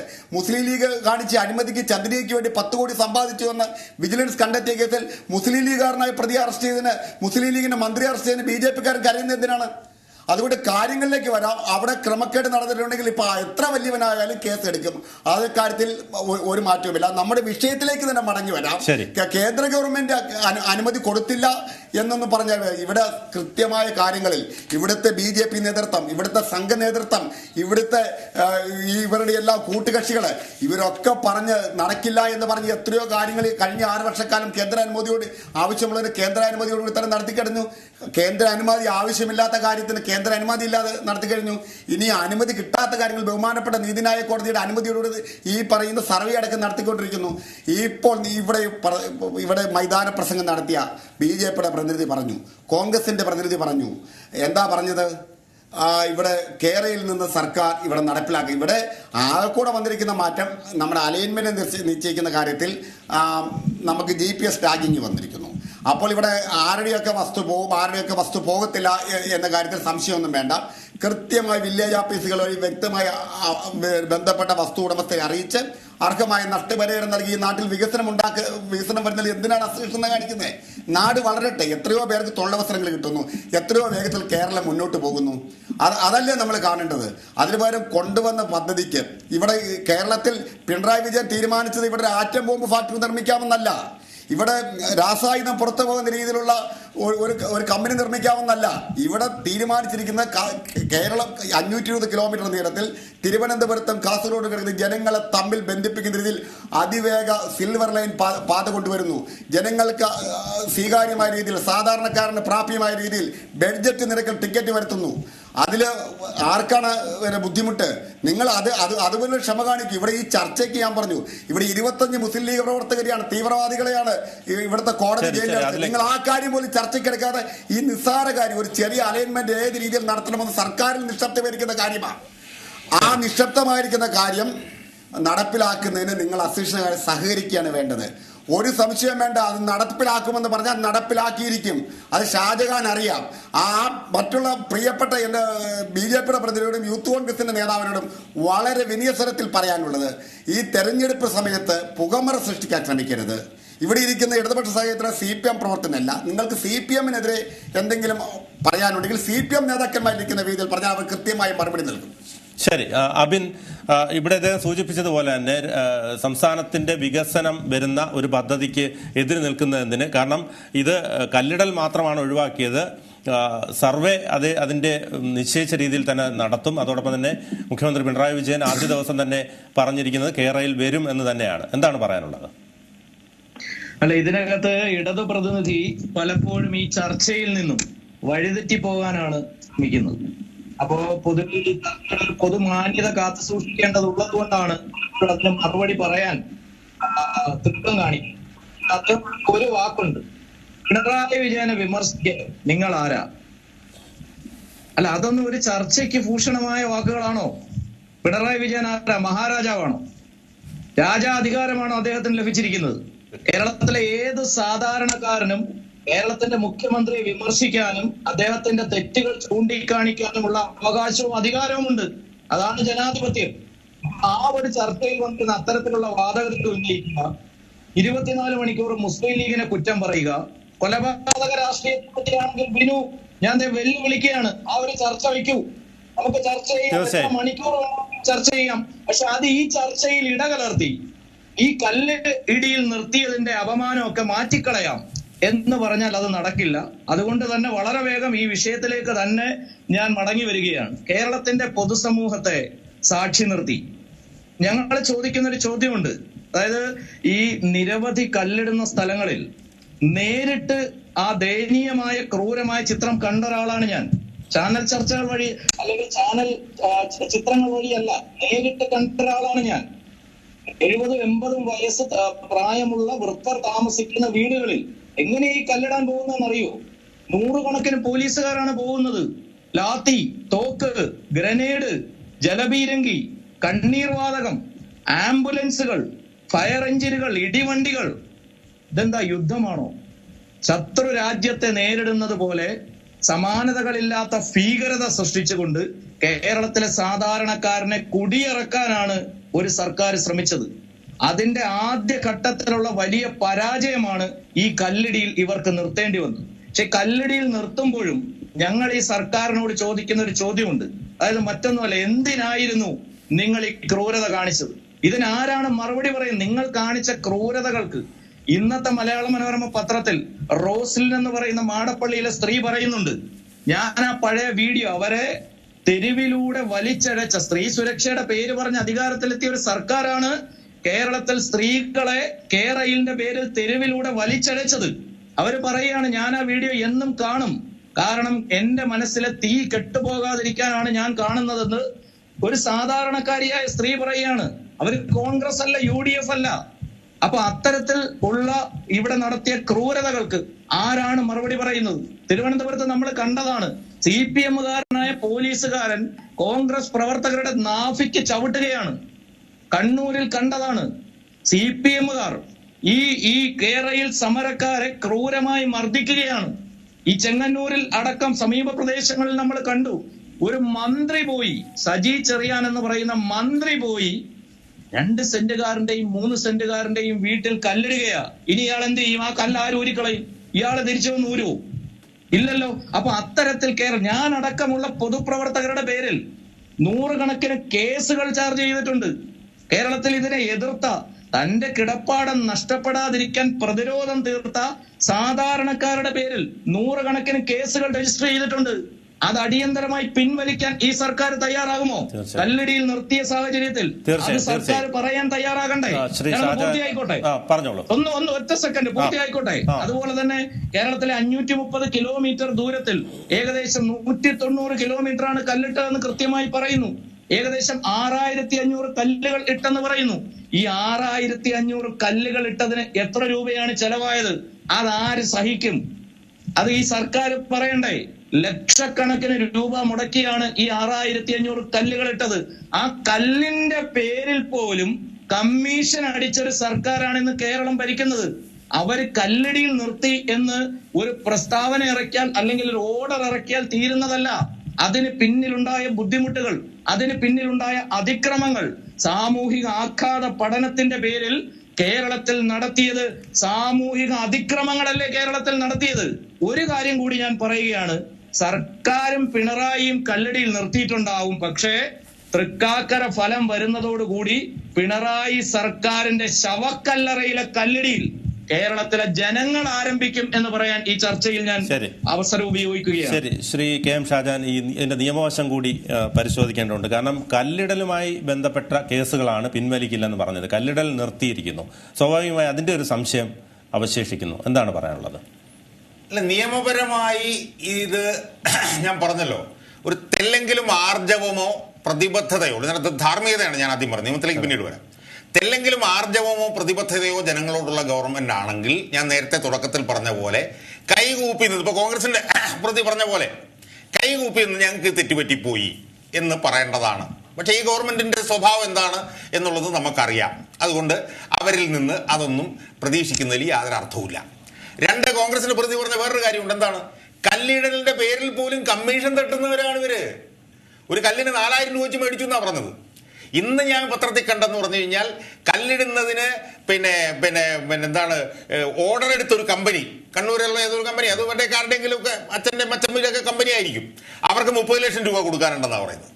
അപ്പോൾ കല്ലിടുന്നതിന്റെ പേരിലും കമ്മീഷൻ അടിക്കുന്ന ഗവൺമെന്റ്, ജനങ്ങളോട് എന്ത് പ്രതിബദ്ധതയാണ്, ആത്മാർത്ഥതയാണ് ഈ ഗവൺമെന്റിനുള്ളത് എന്നുള്ളത് നമുക്കറിയാം. ഞാൻ അതിനകത്തേക്ക് പോകുന്നില്ല. നിയമപരമായി കല്ലിടുന്നത് തെറ്റി എന്ന് ചികിത്സ കഴിഞ്ഞ് അമേരിക്കയിൽ നിന്ന് വന്ന പാർട്ടി സംസ്ഥാന സെക്രട്ടറി കോടിയേരി ബാലകൃഷ്ണൻ തന്നെ പറഞ്ഞിട്ടുണ്ട്, കല്ലിടില്ലാതെ ഞങ്ങൾ മുന്നോട്ട് പോകും. റവന്യൂ ഉത്തരവിറക്കിയിട്ടുണ്ട്, ഗ്ലോബൽ പൊസിഷനിങ് സിസ്റ്റം GPS വഴിയാണ് ഇനി ഞങ്ങൾ ചെയ്യാൻ പോകുന്നത് എന്ന് പറഞ്ഞിരിക്കുന്നു. എന്ന് പറയുമ്പോൾ സ്വാഭാവികമായും കല്ലിടുന്നത് തെറ്റിപ്പോയി. ഇനി ആരൊക്കെ എന്തൊക്കെ ഗ്വാഗ്വാവിളി വിളിച്ചാലും കൈയും കാലും എടുത്ത് സംസാരിച്ചാലും ഇവിടുത്തെ ഭരണകൂടത്തിന് ബോധ്യമായിരിക്കുന്നു ഇവിടുത്തെ കല്ലിടുന്നത് തെറ്റിപ്പോയി എന്ന്. കല്ലിടുന്നത് തെറ്റിപ്പോയിട്ടുണ്ടെങ്കിൽ ധാർമ്മികമായി ജനങ്ങളോട് കൈകൂപ്പി നിന്നും മാപ്പ് പറയുകയും ആ കേസുകൾ മുഴുവൻ നിയമപരമായി പിൻവലിക്കുകയും മാത്രമല്ല ആ കേസെടുത്ത പോലീസ് ഉദ്യോഗസ്ഥന്മാർക്കെതിരെ നടപടിയെടുക്കുകയും വേണം. അതാണ് നിയമം. പക്ഷേ അതൊക്കെ നടപ്പിലാക്കുന്നത് നിയമവും ഭരണഘടനയും സിവിൽ നിയമങ്ങളും ക്രിമിനൽ നിയമങ്ങളും ഒക്കെ അനുസരിച്ച് പ്രവർത്തിക്കുന്ന ഗവൺമെന്റ് ആണെങ്കിലല്ലേ അതൊക്കെ നടപ്പിലാക്കുകയുള്ളൂ. ഇവിടുത്തെ ഗവൺമെന്റ് ഭരണഘടന അനുസരിച്ചാണോ, ഇവിടുത്തെ ഗവൺമെന്റ് ക്രിമിനൽ നിയമം അനുസരിച്ചാണോ, സിവിൽ നിയമം അനുസരിച്ചാണോ പ്രവർത്തിക്കുന്നുള്ളത് ഈ ചർച്ച കാണുന്ന ജനങ്ങളും അല്ലാത്ത ജനങ്ങളും എല്ലാം തീരുമാനിച്ചു കൊള്ളട്ടെ. കാരണം ഭരണഘടനയും ക്രിമിനൽ നിയമങ്ങളും സിവിൽ നിയമങ്ങളും അനുസരിച്ച് പ്രവർത്തിക്കുന്ന ഒരു ഗവൺമെന്റ് ആണെങ്കിൽ ഈ കല്ലിടലിന്റെ പേരിൽ ഇതുപോലുള്ള ചെറ്റത്തരം കാണിക്കില്ല, ഇതുപോലെ ജനങ്ങളുടെ വയറ്റിലിട്ട് ചവിട്ടില്ല, ഇതുപോലെ സ്ത്രീകളെ റോഡിലൂടെ ഇട്ട് വലിച്ചിഴക്കില്ല, കുട്ടികളെ വലിച്ചിഴക്കില്ല, വീടുകളിലെ കിടപ്പുമുറിയിലും സന്ദർശന മുറിയിലും കക്കൂസിലും മുറിയിലും കല്ലിടാൻ ഭരണഘടനയുടെ 4 അതിരുകൾക്ക് ഉള്ളിൽ നിന്ന് പ്രവർത്തിക്കുന്ന ഒരു ഗവൺമെന്റും തയ്യാറാവില്ല. ഈ ഗവൺമെന്റിന് ഭരണഘടനയും ക്രിമിനൽ നിയമവും സിവിൽ നിയമവും ഒന്നും ഇല്ല എന്നുള്ളത് ജനങ്ങൾക്ക് അറിയാവുന്നതാണ്. അതുകൊണ്ട് ഈ ഗവൺമെന്റിന്റെ അടുത്ത് ഈ നിയമവും ധാർമ്മികത പോത്തിനോട് വേദം ഓതിയിട്ട് വല്ല കാര്യമുണ്ടോ ബിനു? അതുകൊണ്ട് ഇതൊന്നും പറഞ്ഞിട്ട് നമുക്കൊരു കാര്യമില്ല. അതൊക്കെ നമുക്ക് ചർച്ചാ വിഷയമാക്കാം. പിന്നെ ഒറ്റ കാര്യം കൂടെ ഞാനൊന്ന് പറഞ്ഞോട്ടെ. ഇവിടെ ഒരു പ്രതിനിധി വന്നിരുന്ന വലിയ കൊലപാതക രാഷ്ട്രീയത്തെ കുറിച്ച് ചർച്ച ചെയ്യണമായിരുന്നു എന്നാണ് പറയുന്നത്. കഷ്ടം എന്നല്ലാതെ എന്ത് പറയാൻ എന്ന് മാത്രമേ എനിക്ക് അത് സംബന്ധിച്ച് പറയാനുള്ളൂ. പിന്നെ എന്തെങ്കിലും കൊലപാതക രാഷ്ട്രീയം ചർച്ച ചെയ്യുകയാണെങ്കിൽ എന്നെ ഒന്ന് വിളിച്ചാൽ കുറച്ച് കാര്യങ്ങൾ എനിക്ക് പറയാനുണ്ട്. അത് ഞാൻ അവിടെ അന്ന് വന്നിരുന്ന് ഞാൻ പറഞ്ഞോളാം എന്നേ എനിക്ക് പറയാനുള്ളൂ. പിന്നെ ചാനലിൽ ചർച്ചയ്ക്കെടുക്കാനുള്ള ഇത് ഏതാണെന്ന് തീരുമാനിക്കാനുള്ള വിവേചനാധികാരം ചാനൽ അധികാരികൾക്കുണ്ട്. അതനുസരിച്ച് അവർ എടുത്ത് ചർച്ച നടത്തുന്നു. ഇപ്പം എനിക്ക് ഇവിടെ വന്നിട്ട് ഇതൊന്നും അല്ല ചർച്ച ചെയ്യേണ്ടത്, വേറെ ഒന്നും ചർച്ച ചെയ്യണമെന്നും പറയാനൊന്നും എനിക്ക് അവകാശമില്ല. എന്നെ ഈ ചർച്ചയ്ക്ക് വിളിക്കുന്നു, ആ ചർച്ചയ്ക്ക് ഞാൻ വന്ന് പങ്കെടുക്കുന്നു, അത്രയേ ഉള്ളൂ. അതാണ് അത് സംബന്ധിച്ച് പറയാനുള്ളത്. ശ്രീ ഹാഫിസ്, ഈ പറഞ്ഞതുപോലെ അങ്ങ് തുടങ്ങുന്ന ഒരു കാര്യം, ഇന്ന ചർച്ച നടത്തണം എന്ന് ഞാൻ അങ്ങോട്ട് നിർദ്ദേശിച്ചില്ല. ഇങ്ങനൊരു വിഷയം കണ്ടിട്ട് നിങ്ങൾ അവഗണിച്ച് കളഞ്ഞു. 25 മുസ്ലിം ലീഗ് പ്രവർത്തകർ കൊലക്കേസിൽ പ്രതിയായി കഴിഞ്ഞ ജയിലിലേക്ക് പോയിരിക്കുന്നു. അത് നിങ്ങൾ അത് അവഗണിച്ചിരിക്കുന്നു, അതിന് ചർച്ചയിലേക്ക് പോയില്ല എന്നുള്ള പ്രതിഷേധം മാത്രമാണ് അറിയിച്ചത്. അല്ല, കേരളത്തിലെ എല്ലാ രാഷ്ട്രീയ പ്രസ്ഥാനങ്ങളും കൊലപാതകവുമായി ബന്ധപ്പെട്ട് ഒഴിഞ്ഞു നിൽക്കാൻ പറ്റാത്ത രീതിയിൽ കയ്യിൽ രക്തക്കര പറഞ്ഞിട്ടുള്ളവരാണ് എന്ന കാര്യത്തിൽ എനിക്ക് തർക്കമില്ല. അതിൽ കോൺഗ്രസ് ആയാലും മുസ്ലിം ലീഗ് ആയാലും പോപ്പുലർ ഫ്രണ്ട് ആയാലും ഞാൻ ഇയാൾ സംസാരിക്കാറില്ല പല പ്രാവശ്യമായി. ഇനി ഞാൻ പറയാം, പോപ്പുലർ ഫ്രണ്ട് ആയാലും BJP ആയാലും ഇവിടെ കൊലപാതക രാഷ്ട്രീയത്തിൽ പങ്കാളികളാണ്. പക്ഷേ അപ്പോഴൊക്കെ ഇടതുപക്ഷം എപ്പോഴെങ്കിലും പ്രതിസ്ഥാനത്ത് വരുന്നോ സംശയമുണ്ടാകുമ്പോൾ നിങ്ങൾ ചർച്ചകൾ നടത്താറുണ്ട് ചാനലുകൾ. ഈ 25 പേരെ ബഹുമാനപ്പെട്ട കോടതി കുറ്റവാളികളാണെന്ന് കണ്ട് ജയിലിലേക്ക് അയച്ചിട്ട് ചർച്ച നടത്താത്തിൽ എന്റെ പ്രതിഷേധം വിഷയത്തിലേക്ക് വരാം. ഈ കേസുകൾ പിൻവലിക്കില്ല എന്ന് പറയുമ്പോൾ സ്വാഭാവികമായും ഈ കല്ലിടുന്നതുമായി ബന്ധപ്പെട്ട് നടന്ന കേസുകളാണ്. സ്വാഭാവികമായും കല്ലിടൽ നിർത്തിവെച്ചിരിക്കുകയാണ്. അപ്പോൾ അത് എങ്ങനെ മുന്നോട്ട് പോകാൻ കഴിയും? അതിന്റെ നിയമവശം ഇപ്പോൾ അദ്ദേഹം സൂചിപ്പിച്ചതുപോലെ തന്നെ അത് ഏത് തരത്തിൽ ജനങ്ങളെ ബാധിക്കും, അല്ലെ ജനങ്ങളുടെ ഒരു അഭിപ്രായം ഈ വിഷയത്തിൽ എന്തായാലും ഉണ്ടാകും. കാരണം കല്ലിടുന്നതുമായി ബന്ധപ്പെട്ടാണല്ലോ പ്രതിഷേധം ഉയർത്തിയതും അതിന്റെ പേരിൽ കേസുകൾ ഉണ്ടായതും. ആ കേസുകൾ പിൻവലിക്കില്ല എന്ന് പറയുന്നതിന്റെ ന്യായത്തെക്കുറിച്ച് സ്വാഭാവിക സംശയം. കല്ലിടിയിൽ നിർത്തി എന്ന് പറഞ്ഞാൽ അതിന് പകരമുള്ള GPS ടാഗിങ് വന്നു കഴിഞ്ഞു. അപ്പോൾ ഈ കല്ലിടുന്നതിനേക്കാൾ ചെലവേറിയ പദ്ധതിയിലേക്കാണ് സാറ്റലൈറ്റ് സർവേയിലേക്ക് പോകുന്നത്. ഈ അക്രമവും പോലീസിനെതിരായിട്ടുള്ള അതിക്രമങ്ങളും ഉദ്യോഗസ്ഥന്മാർക്കുള്ള അതിക്രമങ്ങൾ വന്നുകൊണ്ട് നമുക്ക് ചിലപ്പോൾ ഒരു ഉദാഹരണത്തിന് 2 രൂപയ്ക്ക് വാങ്ങേണ്ട കാര്യം 20 രൂപയ്ക്ക് വാങ്ങിക്കേണ്ട അവസ്ഥയിലേക്ക് സർക്കാർ പോയിരിക്കുന്നു. അതിൻ്റെ പേരിൽ പോലീസിനെ ആക്രമിച്ച കേസ് പിൻവലിക്കാൻ പറ്റുമോ? പോലീസുകാരും മനുഷ്യരല്ലേ, അവർക്കും കുടുംബങ്ങളില്ലേ? അവരെ ക്രൂരമായി ആക്രമിച്ച സംഭവങ്ങളുണ്ട്. അതുപോലെ തന്നെ പോലീസ് ഉദ്യോഗസ്ഥന്മാർ ആക്രമിച്ച കേസിൽ അന്വേഷണം നടത്താറുണ്ട്, അതിനൊരു നടപടികൾ ഉണ്ടാകുകയും ചെയ്യും. പിന്നെ ഇങ്ങനെയൊക്കെയുള്ള കാര്യങ്ങൾ വരുമ്പോൾ സ്വാഭാവികമായി പോലീസിനെ ആക്രമിക്കുന്നു. പോലീസിനെ ആക്രമിക്കുമ്പോൾ കേസെടുക്കാതെ മാറിയെന്നാൽ അടുത്ത സ്ഥലത്ത് ഇത് ആവർത്തിക്കത്തില്ലേ? ഗുരുതരമായ അക്രമ സ്വഭാവങ്ങളില്ലാത്ത വധശ്രമമടക്കമുള്ള കേസുകൾ രജിസ്റ്റർ ചെയ്യാത്ത പ്രതിരോധത്തിൻ്റെയോ പ്രതിഷേധത്തിൻ്റെയോ പേരിലുള്ള മാത്രമുള്ള കേസുകൾ ഏതായാലും ഈ സർക്കാർ പിൻവലിക്കും, ഒരു സംശയവും വേണ്ട. ഇത് നിങ്ങൾ ഈ ചാനൽ റെക്കോർഡ് ചെയ്ത് വെച്ചു. അപ്പം ഇന്നലെ ഒരു തീരുമാനമെടുത്ത് ഇന്ന് രാവിലെ ബഹുമാനപ്പെട്ട കോടതിയിൽ ചെന്നിട്ട് ആ കേസ് പിൻവലിക്കുന്നു എന്നല്ല എഴുതി കൊടുക്കേണ്ടത്. ഗുരുതര സ്വഭാവമില്ലാത്ത ക്രിമിനൽ കേസുകൾ ഈ കേസിൽ ഉണ്ടായെങ്കിൽ പ്രതിരോധത്തിൻ്റെ പേരിലോ പ്രതിഷേധത്തിൻ്റെ പേരിലോ ഉള്ള ജാതിയുടെ പേരിലുള്ള കേസുകൾ ഉണ്ടായിരിക്കില്ല. അതേസമയം പോലീസിനെ ആക്രമിക്കുക, വാഹനങ്ങൾ തല്ലി തകർക്കുക, അതുപോലെ തന്നെ ഉദ്യോഗസ്ഥരെ ആക്രമിക്കുക, സർക്കാരിൻ്റെ നഷ്ടം വരുന്ന രീതിയിൽ PDP ആക്ട് അനുസരിച്ച് പ്രവർത്തിക്കുക, അങ്ങനെയുള്ള കേസുകൾ ഒരു ഗവൺമെൻറ്റിന് പിൻവലിക്കാൻ പറ്റില്ല. പിൻവലിച്ചാൽ കോടതി അത് ശക്തമായി തന്നെ പ്രതിരോധിച്ച ഒരുപാട് അനുഭവങ്ങൾ നമ്മുടെ മുന്നിലുണ്ട് എന്ന് മാത്രം. ശരി. ശ്രീ NK ശശികുമാർ, ഈ കേന്ദ്രാനുമതി ലഭിക്കില്ല എന്ന് അങ്ങ് ആവർത്തിച്ച് പറയുകയുണ്ടായി. കൃത്യമായി അത്തരത്തിൽ ഇത് കേരളയിൽ സംബന്ധിച്ച് അനുമതി ലഭിക്കില്ലെന്ന് ഉറപ്പാണോ? 100%. ഈ നിലവിലുള്ള DPR അനുസരിച്ചും നിലവിലുള്ള പദ്ധതിക്ക് കേന്ദ്രാനുമതി ലഭിക്കില്ല എന്ന് വളരെ ശക്തമായി തന്നെ കേന്ദ്ര റെയിൽവേ മന്ത്രി ലോകസഭയിൽ പറഞ്ഞിട്ടുണ്ട്. ഇവിടെ ഈ കേരളയുമായി ബന്ധപ്പെട്ട് ഇപ്പോൾ ഇടത് പ്രതിനിധി സൂചിപ്പിച്ച ഈ കേസ് പിൻവലിക്കുന്നതുമായി ബന്ധപ്പെട്ടുണ്ടായ ആ ചർച്ച കേട്ടപ്പോൾ വളരെ രസകരമായിട്ട് തോന്നി. ക്രിമിനൽ സ്വഭാവമില്ലാത്ത കേസുകൾ പിൻവലിക്കുമെന്ന് നിയമസഭ തല്ലിപ്പൊളിച്ചതിന് കേസ് എടുത്ത് കോടതിയിൽ വന്ന സമയത്തെല്ലാം ഇവര് പോയി കോടതിയുടെ മുന്നിൽ പറഞ്ഞതെന്താ, അത് ആ തെളിവുകൾ തെറ്റാണ്, ആ വീഡിയോ എഡിറ്റ് ചെയ്തതാണ് എന്നൊക്കെ പറഞ്ഞിട്ട് അവസാനം സുപ്രീം കോടതി ഈ കേസ് മുന്നോട്ട് കൊണ്ടുപോകാൻ തീരുമാനിച്ച കഥ കേരളം ചർച്ച ചെയ്തതല്ലേ സുഹൃത്തെ? വന്നിരുന്ന് പറയുന്ന വാദം കേട്ട് കഴിഞ്ഞാൽ കഴിഞ്ഞ കാലങ്ങളെല്ലാം ജനങ്ങളെല്ലാം മറന്നിരിക്കുകയാണ്. ഇവർ പറയുന്നത് മാത്രമേ ഉള്ളൂ.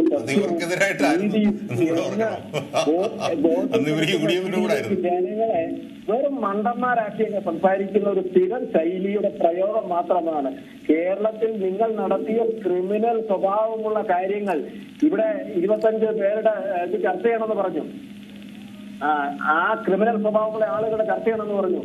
ഇവിടെ CPM ആണ് കേരളത്തിൽ ഇതുപോലെയുള്ള കൊലപാതക കേസുകളിൽ നിന്ന് പുറത്ത് ജയിൽ ശിക്ഷ കഴിഞ്ഞ് പുറത്തേക്ക് വരുന്നവർക്ക് രാജോചിതമായ സ്വീകരണം നൽകി ചുമലമാലയിട്ടുകൊണ്ട് വലിയ സമ്മേളനങ്ങൾ നടത്തിയ പാർട്ടിയുടെ പ്രതിനിധിയാണ് വന്നിരുന്ന് പറയുന്നത്. ഇവിടെ ഞാൻ വീണ്ടും പറഞ്ഞു, ആ പാർട്ടിയുടെ പ്രതിനിധി അല്ല, അത് തിരുത്തണം. ആ പാർട്ടിയുടെ പ്രതിനിധി അല്ല അദ്ദേഹം. അതുകൊണ്ട് തന്നെ തിരുത്തണം. കേരള കോൺഗ്രസിന്റെ പ്രതിനിധിയാണ്. പിണറായി വിജയൻ ക്യാപ്റ്റനാണ്. പിണറായി വിജയൻ മുന്നണിയുടെ ക്യാപ്റ്റനാണ്. വേണമെങ്കിൽ CPM ൽ ചേർക്കാം. അല്ല, മുന്നണിയുടെ ക്യാപ്റ്റൻ. എന്നെ എവിടെ ചേർക്കണമെന്ന് ഷാജഹാൻ തീരുമാനിക്കണ്ട. നിങ്ങൾ ആരുടെ പ്രതിനിധിയായിട്ടാണ് വന്നതിനെ? ഇടതുപക്ഷ സഹയാത്രി എന്ന് പലതവണ പറഞ്ഞു. ഇടത് സഹയാത്രികനാണ്. അതിന് ഞാൻ കേരള കോൺഗ്രസിന്റെ ഉത്തരവാദിത്തപ്പെട്ട വ്യക്തിയാണ്. സുഹൃത്തെ, ഇടതുപക്ഷ സഹയാത്രികൻ ഇഷ്ടം പോലെ ആളുകളുണ്ട്. ഹസ്കറുണ്ട്, അഡ്വക്കേറ്റ് ലാലുണ്ട്. ഇവരൊക്കെ ഞങ്ങളൊപ്പം ചർച്ചയ്ക്കിരിക്കുന്നതാ. അവരൊക്കെ ഇടതുപക്ഷമാണെന്ന് പറയുന്നതിൽ ഒരു സങ്കോചം കാണിക്കാറില്ല. നിങ്ങൾക്ക് അത് ആളെ മനസ്സിലാക്കാത്തതുകൊണ്ട് നിങ്ങൾ പറയുന്നത്. ഞാൻ 10 വയസ്സ് മുതൽ കേരള കോൺഗ്രസ്സുകാരനാണ്. ചർച്ചയ്ക്ക് വരരുത്.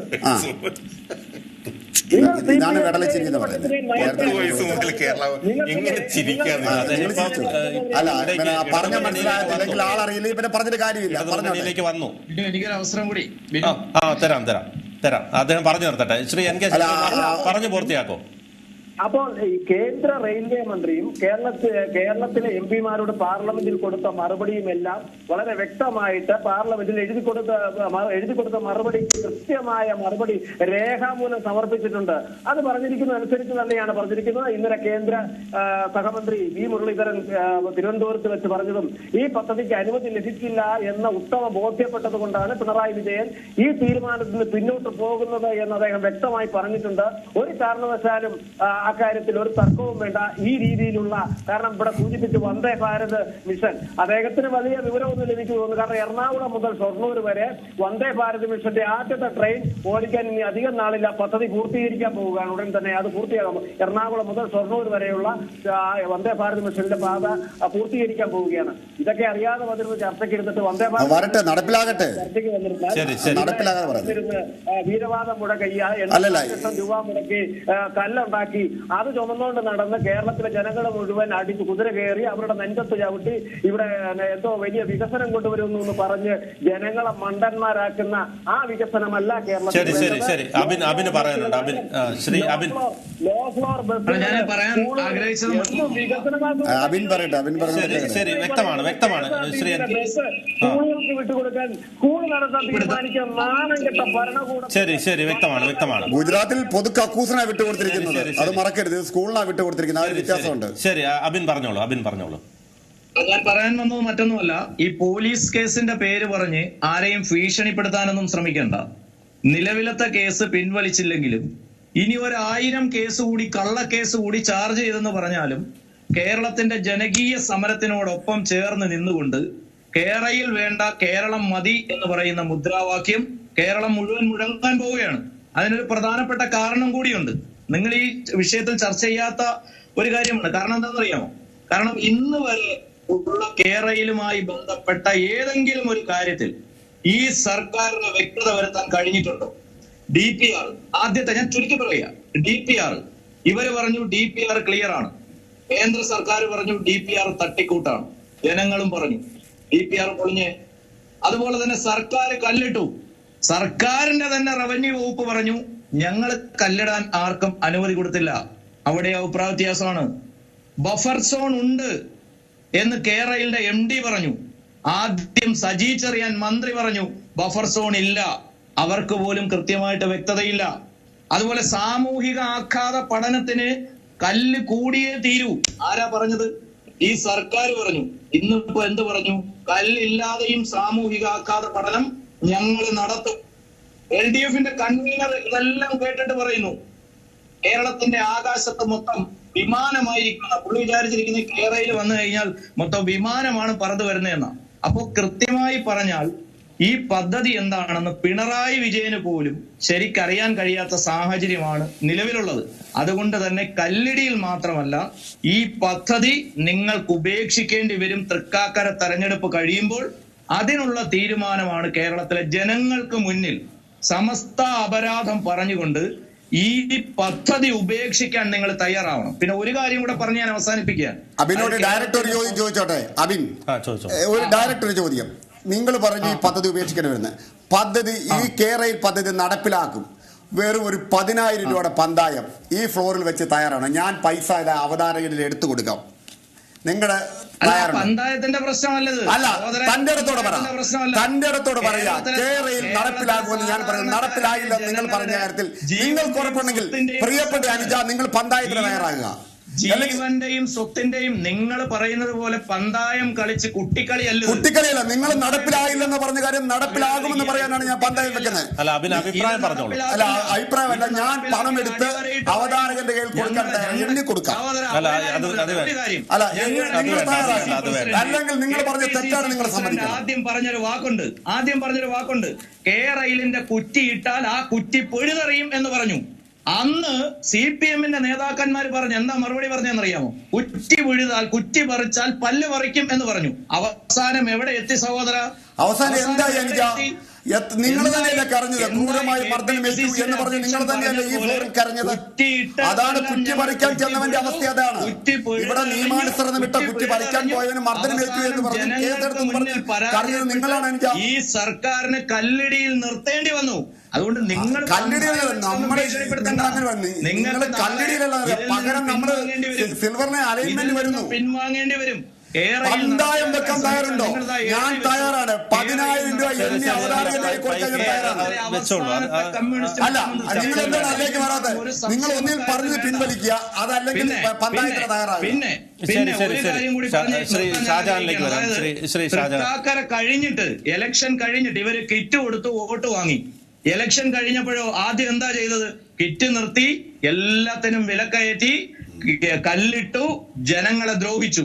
അതുപോലെ തൃക്കാക്കര കഴിഞ്ഞിട്ട് ഞങ്ങൾ അങ്ങ് കല്ലിട്ട് കളയാം എന്നാണ് ധാരണയെങ്കിൽ സമാനതകളില്ലാത്ത പോരാട്ടത്തിനും ജനകീയ സമരത്തിനും കേരളം സാക്ഷ്യം വഹിക്കേണ്ടി വരും എന്ന്. ശരി, ശ്രീ KM ഷാജഹാൻ, ഈ ജനങ്ങളുടെ ആശങ്ക ഒരു വളരെ പ്രധാന ഘടകമാണ്. നമുക്കറിയാം, ശബരി റെയിൽപാത പോലെ ഇത്തരത്തിൽ ഒരു കല്ലിടൽ അല്ലെങ്കിൽ അത് ഇനി GPS സംവിധാനം വഴിയാണെങ്കിൽ പോലും ജനങ്ങളുടെ ആശങ്ക വളരെ വലുതാണ്. കാരണം അവർ 3 ഇരട്ടി അല്ലെങ്കിൽ 2 ഇരട്ടി 3 ഇരട്ടി നഷ്ടപരിഹാരം നൽകുമെന്ന് പറയുന്നുണ്ടെങ്കിലും പലരുടെയും ജീവിതമാണത്. കാരണം പലർക്കും പിന്നീട് വസ്തു വിൽക്കാനോ ഒന്നും സാധ്യമല്ല. അതുമാത്രമല്ല, ഈ പാരിസ്ഥിതികമായ പ്രശ്നങ്ങളൊക്കെ നിലനിൽക്കുന്നുണ്ട്. കേരളത്തിന്റെ കാലാവസ്ഥ ദിനം പ്രതി മാറിക്കൊണ്ടിരിക്കുകയാണ്. നമുക്കറിയാം, ഇപ്പോൾ ഈ മെയ് മാസത്തിലൊക്കെ നല്ല ചൂട് ലഭിക്കേണ്ട സമയത്താണ് ശക്തമായ മഴ. ഈ ഒരു സാഹചര്യത്തിൽ ഇത്തരത്തിൽ പരിസ്ഥിതിക്ക് വിഘാതം വരുത്തിക്കൊണ്ട് ഇത്രയധികം മതിലുകൾ നിർമ്മിച്ചുകൊണ്ട് ഈ കേരളയിൽ വരുന്നതിന്റെ ഒരു ആശങ്ക ഓരോരുത്തർക്കുമുണ്ട്. എന്താണ് പറയാനുള്ളത്? പിന്നെ ഇത് ഞാനൊരു ചെറിയ 2 കാര്യങ്ങൾ പറയാം. 520 കിലോമീറ്റർ നീളത്തിലാണ് ഇത് പണിയാൻ പോകുന്നത്. അതിൽ ഞാൻ മനസ്സിലാക്കിയെടുത്തോളം, ഇനി ശ്രദ്ധിച്ച് കേട്ടോണം, ഒരു 200-250 കിലോമീറ്റർ ദൂരം 8 മുതൽ 10 മീറ്റർ വരെ പൊക്കമുള്ള 2 മതിലുകൾ, 8 മുതൽ 10 മീറ്റർ വരെ, അതാണ്ട് 200-250 കിലോമീറ്റർ. ഈ 8 മുതൽ 10 മീറ്റർ പൊക്കമുള്ള 2 മതിലുകൾക്കിടയിലുള്ള വീതി എന്ന് പറഞ്ഞാൽ 15 മീറ്റർ ആണ്. അപ്പൊ 15 മീറ്റർ വീതിയിൽ ഏതാണ്ട് 200-250 കിലോമീറ്റർ ദൂരത്തിൽ 8 മുതൽ 10 മീറ്റർ വരെ പൊക്കമുള്ള 2 മതിലുകൾ കേരളത്തിൽ പണിയുന്നത്, കേരളത്തിലെ ഇനി 1 കോടി രൂപ പന്തായം വച്ചാലും കേരളത്തിലെ ഒരു കുഞ്ഞുകുട്ടി പരാധീനവും അതൊന്നും അനുവദിക്കാൻ 1 കോടി പന്തായം നടപ്പിലാക്കും. നിങ്ങൾ അവിടെ നിൽക്കുന്ന ഞാൻ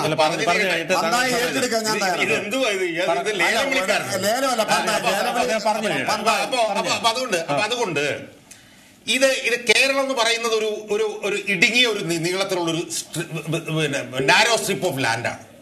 ചെരിഞ്ഞ ഒരു ഭൂപ്രദേശമാണ്. ഈ ചെരിഞ്ഞ ഭൂപ്രദേശത്തിൽ 2 വർഷക്കാലം നിരന്തരം പ്രളയമുണ്ടായപ്പോൾ നമ്മൾ അനുഭവിച്ചതാണ്. അങ്ങനെയുള്ള കേരളത്തിൽ ഇത് എന്ത് തന്നെ വന്നാലും ഇതൊന്നും കേരളത്തിലെ ജനങ്ങൾ അനുവദിച്ചു കൊടുക്കില്ല എന്നുള്ളത് നമ്മൾ കേരളത്തിൽ കണ്ടതാണ്. ആദ്യ അഭൂതപൂർവമായിട്ടുള്ള സമരമായിരുന്നു. കുറ്റിയെടുത്താൽ പല്ല് പറിക്കുമെന്ന് പറഞ്ഞു. കുറ്റിയെടുത്ത് ചവച്ചൂട്ടെ കളഞ്ഞു ജനം. അത് കളഞ്ഞത് വെറും സാധാരണ കുട്ടികളും കുഞ്ഞുങ്ങളും അമ്മമാരും തള്ളമാരും പുരുഷന്മാരുമാണ്. രാഷ്ട്രീയ പാർട്ടികൾ മാത്രമല്ല, മുഴുവൻ ജനങ്ങളും ഇതിന്റെ പുറകിൽ അണിനിരന്നു. ഓർഡറാന്ന് പറഞ്ഞു, ഓടിച്ചു. ഞാൻ നേരത്തെ ഒന്നുകൂടി പറഞ്ഞു തീർക്കുകയാണ്. കാലിന്റെ വാലി ചുരുട്ടിക്കൊണ്ട് രാഷ്ട്രീയക്കാരെല്ലാം ഓടി. MP ജയരാജൻ പറഞ്ഞെന്താ? പല്ല് പറിക്കുക. ആരുടെ പല്ലാ പോയത്? പല്ല് പോയത് രാഷ്ട്രീയക്കാരൻ്റെയാണ്. കല്ല് മുഴുവൻ എടുത്ത് പറിച്ച് തോട്ടിക്കളഞ്ഞു. അതുകൊണ്ട് കേരളത്തിനെ ഇല്ലാതാക്കുന്ന, കേരളത്തിന്റെ കടക്കണിയിൽ മുക്കിത്താത്തുന്ന, കേരളത്തിന്റെ പരിസ്ഥിതിയെ പൂർണ്ണമായി ഇല്ലാതാക്കുന്ന, 10,000-കണക്കിന് ആളുകൾക്ക് അവരുടെ ജീവിക്കാനുള്ള സ്ഥലം നഷ്ടപ്പെടുന്ന ഈ പദ്ധതി കേരളത്തിൽ വരാൻ കേരളത്തിലെ ജനങ്ങള് ആരെന്തൊക്കെ പറഞ്ഞാലും, എത്ര ലേലം വിളി നടത്തിയാലും, എത്ര പണമെടുത്ത് പേഴ്സിൽ നിന്ന് 10,000, 20,000, 30,000 എടുത്ത് എറിഞ്ഞാലും ഇതൊന്നും കേരളത്തിലെ ജനങ്ങള് കേരളത്തിൽ അനുവദിക്കില്ല എന്നുള്ളത് ഈ കോൺഗ്രസിന്റെ പ്രതിനിധി പറഞ്ഞ പോലെ തൃക്കാക്കര തെരഞ്ഞെടുപ്പ് കഴിയുമ്പോൾ കാണാൻ പോവുകയാണ്. ഒരു സംശയം വേണ്ട കാര്യത്തില്. ശരി ഹാഫിസ്, ഈ പറഞ്ഞതുപോലെ ഇതിൽ ധാരാളം പാരിസ്ഥിതിക പ്രശ്നങ്ങൾ ഇപ്പോൾ തന്നെ ഉണ്ട്. കാരണം ഇത്രയധികം മതിലുകൾ കെട്ടണമെങ്കിൽ സ്വാഭാവികമായും അതിന്റെ ഇൻഫ്രാസ്ട്രക്ചർ അല്ലെങ്കിൽ ഇതുമായി ബന്ധപ്പെട്ട സിമന്റ് ആയാലും ഇഷ്ടികയാണെങ്കിലും അത്തരത്തിലൊക്കെ ധാരാളം ബുദ്ധിമുട്ടുകൾ ഇതുമായി ബന്ധപ്പെട്ട് നിലനിൽക്കുന്നുണ്ട്. ഞാൻ നേരത്തെ സൂചിപ്പിച്ചത് ഒന്നുകൂടി ആവർത്തിക്കുകയാണ്. കാരണം ഇതുമായി ബന്ധപ്പെട്ട് യാത്ര ചെയ്യുന്നവർക്ക് ധാരാളം ഡൊമസ്റ്റിക് സർവീസുകൾ ഉപയോഗിക്കാം. അതിനും നമുക്കറിയാം, വിമാനത്തിൽ പോകണമെങ്കിൽ ഉള്ള ആ തുകയുടെ വളരെ ചെറിയൊരു കുറവ് മാത്രമേ ഇതിന്റെ നിരക്കനുസരിച്ച് അനുഭവപ്പെടുന്നുള്ളൂ. സ്വാഭാവികമായും ഈ ഒരു സംശയം നിലനിൽക്കുന്നുണ്ട്. അത് മാത്രമല്ല, ഈ പറഞ്ഞതുപോലെ നമ്മുടെ മാധവ് ഗാഡ്ഗിലൊക്കെ മുൻകൂട്ടി പറഞ്ഞ പാരിസ്ഥിതിക വിഷയങ്ങൾ, ഈ കൊടും വേനൽ അനുഭവിക്കേണ്ട സമയത്ത് നമ്മൾ ശക്തമായ മഴയിലേക്ക് പോകുന്നു, കാലാവസ്ഥ മാറിക്കൊണ്ടിരിക്കുന്നു. ഈ സാഹചര്യത്തിൽ പുഴകളെ കീറിമറിച്ച് അല്ലെങ്കിൽ കുന്നുകൾ ഇടിച്ചൊക്കെ പോകുന്നത് ഒരു ആശങ്ക ഉണ്ട്. അതിനൊരു മറുപടി അങ്ങനെ സംശയം ന്യായമായ കാര്യം അതിൽ പറഞ്ഞേ പറ്റത്തുള്ളൂ. MK മുൻകൂർ കേരളത്തിൻ്റെ പൊതുമരാമത്ത് മന്ത്രിയായി AK ആന്റണി ഗവൺമെൻറ്റിലുണ്ടായിരുന്നു. അങ്ങ് ഓർക്കുന്നുണ്ടോ? അത് അന്ന് കേരളത്തിൽ തെക്കു വടക്ക് പാത ആന്റണി ഗവൺമെൻറ് വിഭാവനം ചെയ്തിരുന്നു. ഈ കേരളയിലെ സമാന്തരമായി കാസർഗോഡ് നിന്ന് തിരുവനന്തപുരത്തേക്ക് അതിവേഗം എത്താൻ പറ്റുന്ന പാത. അന്ന് ആ പാത തീർത്തിരുന്നെങ്കിൽ എത്രയോ തണ്ണീർത്തടങ്ങൾ, എത്രയോ ജലാശയങ്ങൾ, എത്രയോ നെൽവയലുകൾ എല്ലാം നശിച്ചു പോകുമായിരുന്നു.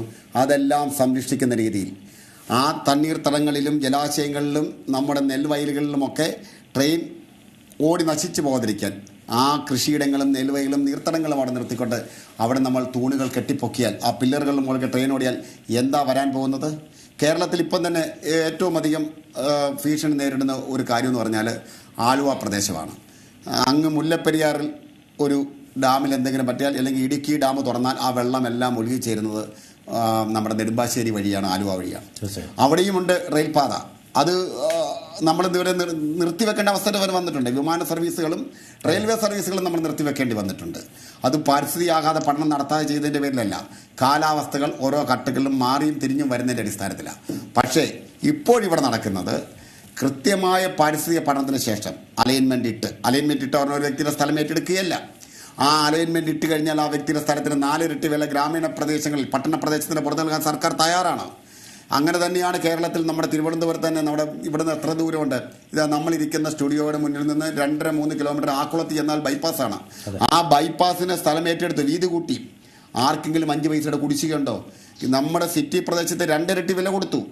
അവിടെ പൊളിച്ചു മാറ്റിയ കെട്ടിടങ്ങൾക്ക്, അതിൻ്റെ സീലിങ്ങിന് എല്ലാം PWD ഉദ്യോഗസ്ഥന്മാർ വന്ന് വിലയിട്ടതിന് ശേഷം തന്നെയാണ് ആ നഷ്ടപരിഹാരം കൊടുത്തിരിക്കുന്നത്.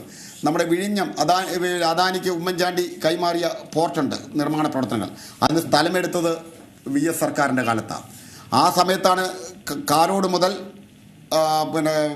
കാരോട് കോവളം ബൈപ്പാസ്, അന്ന് കാരോട് കോവളം വരെ ഉള്ളായിരുന്നത്, കഴക്കൂട്ടം വരെ. ആ ബൈപ്പാസിന് 30 കിലോമീറ്റർ നീളത്തിൽ 30 കോടി രൂപ നീക്കി വെച്ചുകൊണ്ട് നിർമ്മാണ പ്രവർത്തനങ്ങൾക്ക് മാറ്റിവെച്ച്. അപ്പോൾ സ്ഥലം ഏറ്റെടുക്കുമ്പോൾ ഈ തുക തികയാതെ വന്നു എന്ന് കണ്ട് അന്നത്തെ സർക്കാർ വായ്പ എടുക്കാൻ തീരുമാനിക്കുകയും ഉമ്മൻചാണ്ടി ഗവൺമെൻറ് അത് മുന്നോട്ട് പോയി അവിടെ വായ്പയെടുത്ത് ഇപ്പോൾ കാരോട് തൊട്ട് നമ്മുടെ കോവളം വഴി നമ്മുടെ കഴക്കൂട്ടം വരെ പോകുമ്പോൾ എത്ര മനോഹരമായ പാത, അടിപ്പാതയും മേൽപ്പാതയും ബൈപ്പാസും ഒക്കെ എത്ര മനോഹരമായി കടന്നു പോകുന്നു. നാടിന് വികസനം വരണം. ആ വികസനം വരുമ്പോഴത്തേക്ക് ഞാൻ കൊണ്ടുവന്ന വികസനത്തിന് നീ എതിർക്കും, എന്ന രീതിയിലുള്ള നിങ്ങളെപ്പോലുള്ള മാധ്യമങ്ങൾ അതിനെ കൂട്ടുനിൽക്കും.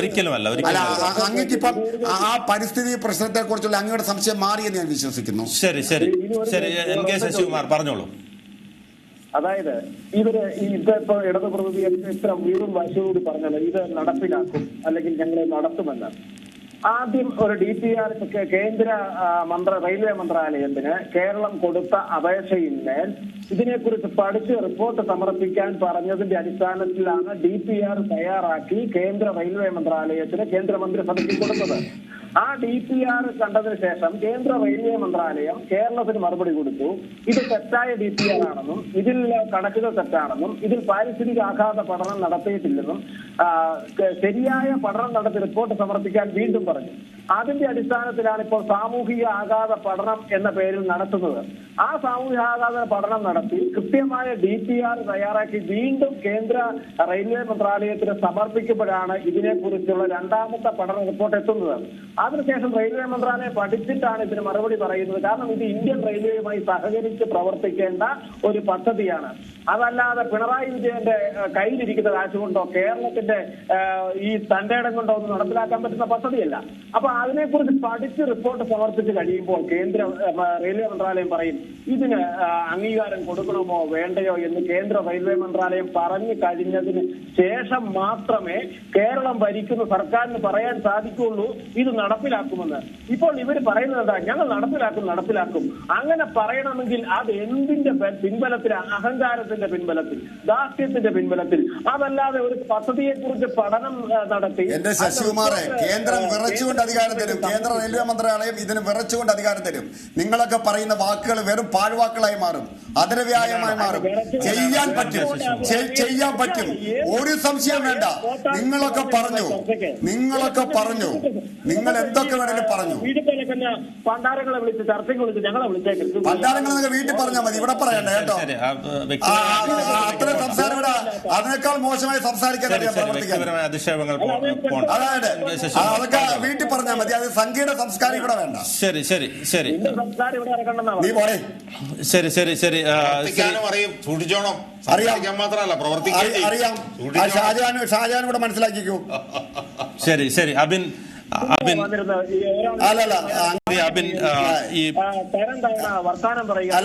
അതൊക്കെ കള ശശികുമാറെ. നിന്നോട് നീ സംസാരിക്കുമ്പോഴൊന്നും ഞാൻ ഇടപെട്ടില്ല. നീ മോശം പറഞ്ഞാൽ നിനക്ക് ആ രീതിയിൽ തന്നെ പ്രതികരിക്കും. മര്യാദക്കാണെങ്കിൽ മര്യാദ. അല്ലല്ല, അവൻ ഉപയോഗിച്ച വാക്കിനത് മറുപടി പറയാൻ പറ്റും. ഞാൻ ഒരു മോശം വാക്കും അവനെ കുറിച്ച് പറഞ്ഞില്ല. എന്നെ കുറിച്ച് പറഞ്ഞ സാഹചര്യത്തിൽ അതേ നാണെങ്കിൽ തറയോട് തറ തന്നെയാണ്. ഞാൻ അബിനെ പറഞ്ഞില്ല. അബിൻ പറഞ്ഞാൽ അബിനോട് പറയും. തറയോട് തറ, ഷാജഹാനോട് താരത്തോട് തറ. അബിന്റെ ഭാഗത്തു നിന്നാണ് മോശമുണ്ടെങ്കിൽ അബിനോട് അതുപോലെ പറയും. അബിൻ എങ്ങനെ പറയുന്നു അതുപോലെ. ശരി അബിൻ, ഈ BJP പ്രതിനിധിയും അതോടൊപ്പം തന്നെ ഇടത് സഹയാത്രികനും പരസ്പരം, അതായത് കേന്ദ്രം അനുമതി കൊടുത്താലേ കേരളത്തിൽ നടപ്പാക്കാൻ പറ്റൂ, അല്ലെങ്കിൽ കേന്ദ്രത്തിന്റെ എതിർപ്പുണ്ടെങ്കിൽ നടക്കില്ല, കേരളത്തിന് എതിർപ്പ് വന്നാലും പ്രശ്നമുണ്ട്. പക്ഷെ ഇവർ പരസ്പരം അങ്ങോട്ടും ഇങ്ങോട്ടും പറയുകയാണ് കേന്ദ്ര അനുമതി കൊടുത്തിട്ടില്ലെന്ന് അദ്ദേഹവും നടപ്പിലാക്കുമെന്ന് ഇദ്ദേഹവും പറയുന്നു. എന്താണ് അതിന് പറയാനുള്ളത്? ഞാനൊരു കാര്യം ചോദിച്ചോട്ടെ. ഈ കേന്ദ്രം അനുമതി കൊടുത്താലും ഇല്ലെങ്കിലും കേരളം ശ്രമിച്ചാലും ഇല്ലെങ്കിലും 10,000-കണക്കിന് ആൾക്കാരെ കുടിയിറക്കിക്കൊണ്ട് ബിനു എങ്ങനെയാണ് ഇങ്ങനെ ഒരു പദ്ധതി ഇവർക്ക് നടപ്പിലാക്കാൻ കഴിയുക? എല്ലാ ഫാസിസ്റ്റുകൾക്കും നിങ്ങൾ എഴുതി വെച്ചോ, ലോകത്തെ എല്ലാ ഫാസിസ്റ്റുകൾക്കും അതിന്റെ അവസാനം ജനകീയ സമരത്തിന് മുന്നിൽ മുട്ടുമടക്കിയ ചരിത്രമാണ് ലോകത്തിന്റെ ചരിത്രം. അത് ഹിറ്റ്ലർ ആയാലും മുസോളിനി ആയാലും മോഡി ആയാലും ഏറ്റവും താഴെ പിണറായി ആയാലും അതിന്റെ എല്ലാം റിസൾട്ട് അതാണ്. നമ്മൾ ഇന്ത്യയിൽ ഏറ്റവും അവസാനം കണ്ടതല്ലേ കർഷക സമരം. ഇതുപോലെ തന്നെ നടപ്പിലാക്കും എന്ന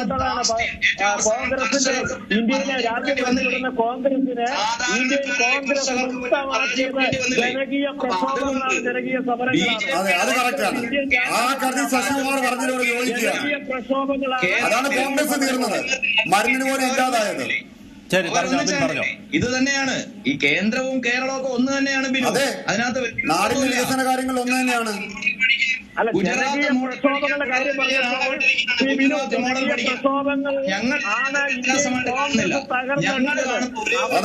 ആ കാര്യത്തിൽ ശശികുമാർ പറഞ്ഞ സത്യമാണ്. കോൺഗ്രസ് തകർന്നു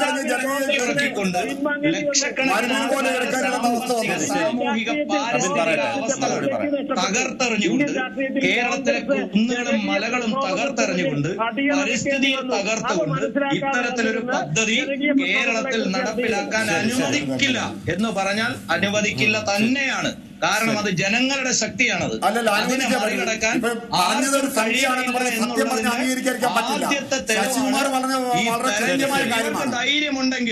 ഇവർക്ക് ധൈര്യമുണ്ടെങ്കിൽ ജനകീയ കോടതിയല്ലേ തൃക്കാക്കരയിൽ നടക്കുന്നത്, ആ ജനകീയ കോടതിയുടെ മുന്നിൽ ഇവർക്ക് കീഴടങ്ങേണ്ടി വന്നില്ലേ? ബിനു ഒന്ന് ആലോചിച്ചു നോക്കൂ. ഇവർക്ക് ധൈര്യമുണ്ടെങ്കിൽ ഈ തെരഞ്ഞെടുപ്പിന് മുന്നിൽ ജനങ്ങൾക്ക് മുന്നിൽ ഈ കുറ്റി ഇവർക്ക് ധൈര്യമുണ്ടെങ്കിൽ എന്താ ഇടാഞ്ഞത്? ഇവർ ഇതുമായിട്ട് എന്താ മുന്നോട്ട് പോകാൻ മുന്നോട്ട് പോവുകയാണ്.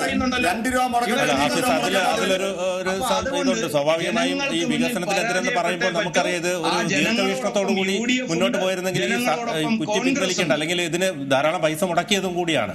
സ്വാഭാവികമായും ഒരു ദീർഘവീക്ഷണത്തോടു കൂടി മുന്നോട്ട് പോയിരുന്നെങ്കിൽ സ്വാഭാവികമായും ആദ്യം തന്നെ GPS-ലേക്ക് വന്നിരുന്നെങ്കിൽ ഈ ഒരു ചർച്ച തന്നെ ഒഴിവാക്കാം. അല്ല ബിനു, അങ്ങനെയല്ല. 2 രൂപ മുടക്കേണ്ടടുത്ത് 20 രൂപയിലേക്ക് പോകുന്നു. കേരളത്തിൽ നമുക്ക് മാനുവലായി ചെയ്യാവുന്ന കാര്യങ്ങൾ ഇപ്പോൾ നമ്മൾ സാറ്റലൈറ്റിനെ ആശ്രയിക്കേണ്ടി വന്നു. ഇവരുടെ സമരത്തിന് കൂടുതൽ ചെലവേറിയുന്നു. സമരം കൊണ്ട് ഇതിനു വേണ്ടി കൂടുതൽ ചെലവേറിയിരിക്കുന്നു. പിന്നെ ഇവിടെ നിങ്ങൾ പിണറായി വീഴും മോദി വീഴും എന്നൊക്കെ പറയുമ്പോൾ എങ്ങനെയാണ് കേന്ദ്രത്തിൽ കോൺഗ്രസ് 2 തവണയും അധികാരത്തിൽ നിന്ന് പോയത്? 540 54ലേക്ക് ഒതുങ്ങിയത്? ഉമ്മൻചാണ്ടി എന്തുകൊണ്ടാണ് 2ാം തവണയും പിണറായി സർക്കാരിന്റെ ജനങ്ങൾ അധികാരത്തിൽ പ്രതിപക്ഷ നേതാവിന്റെ കസേര വരെ ഉമ്മൻചാണ്ടിക്ക് ചെന്നിത്തലയ്ക്ക് നഷ്ടപ്പെട്ടത്? അതൊക്കെയാണ് ജനകീയ പ്രതിഷേധം. അതിപ്പോൾ ശശികുമാർ പറഞ്ഞാലും ഷാജഹാൻ പറഞ്ഞാൽ പോലും അംഗീകരിച്ചു കൊടുക്കേണ്ട കാര്യമാണ്. അത് അംഗീകരിച്ചേ പറ്റും. ശരി, ശ്രീ ഷാജഹാൻ, ഈ ജനകീയ പ്രതിഷേധങ്ങളെ ഒരിക്കലും നമുക്ക് മാറ്റിവെക്കാൻ കഴിയില്ല ഒരു സർക്കാരിനും.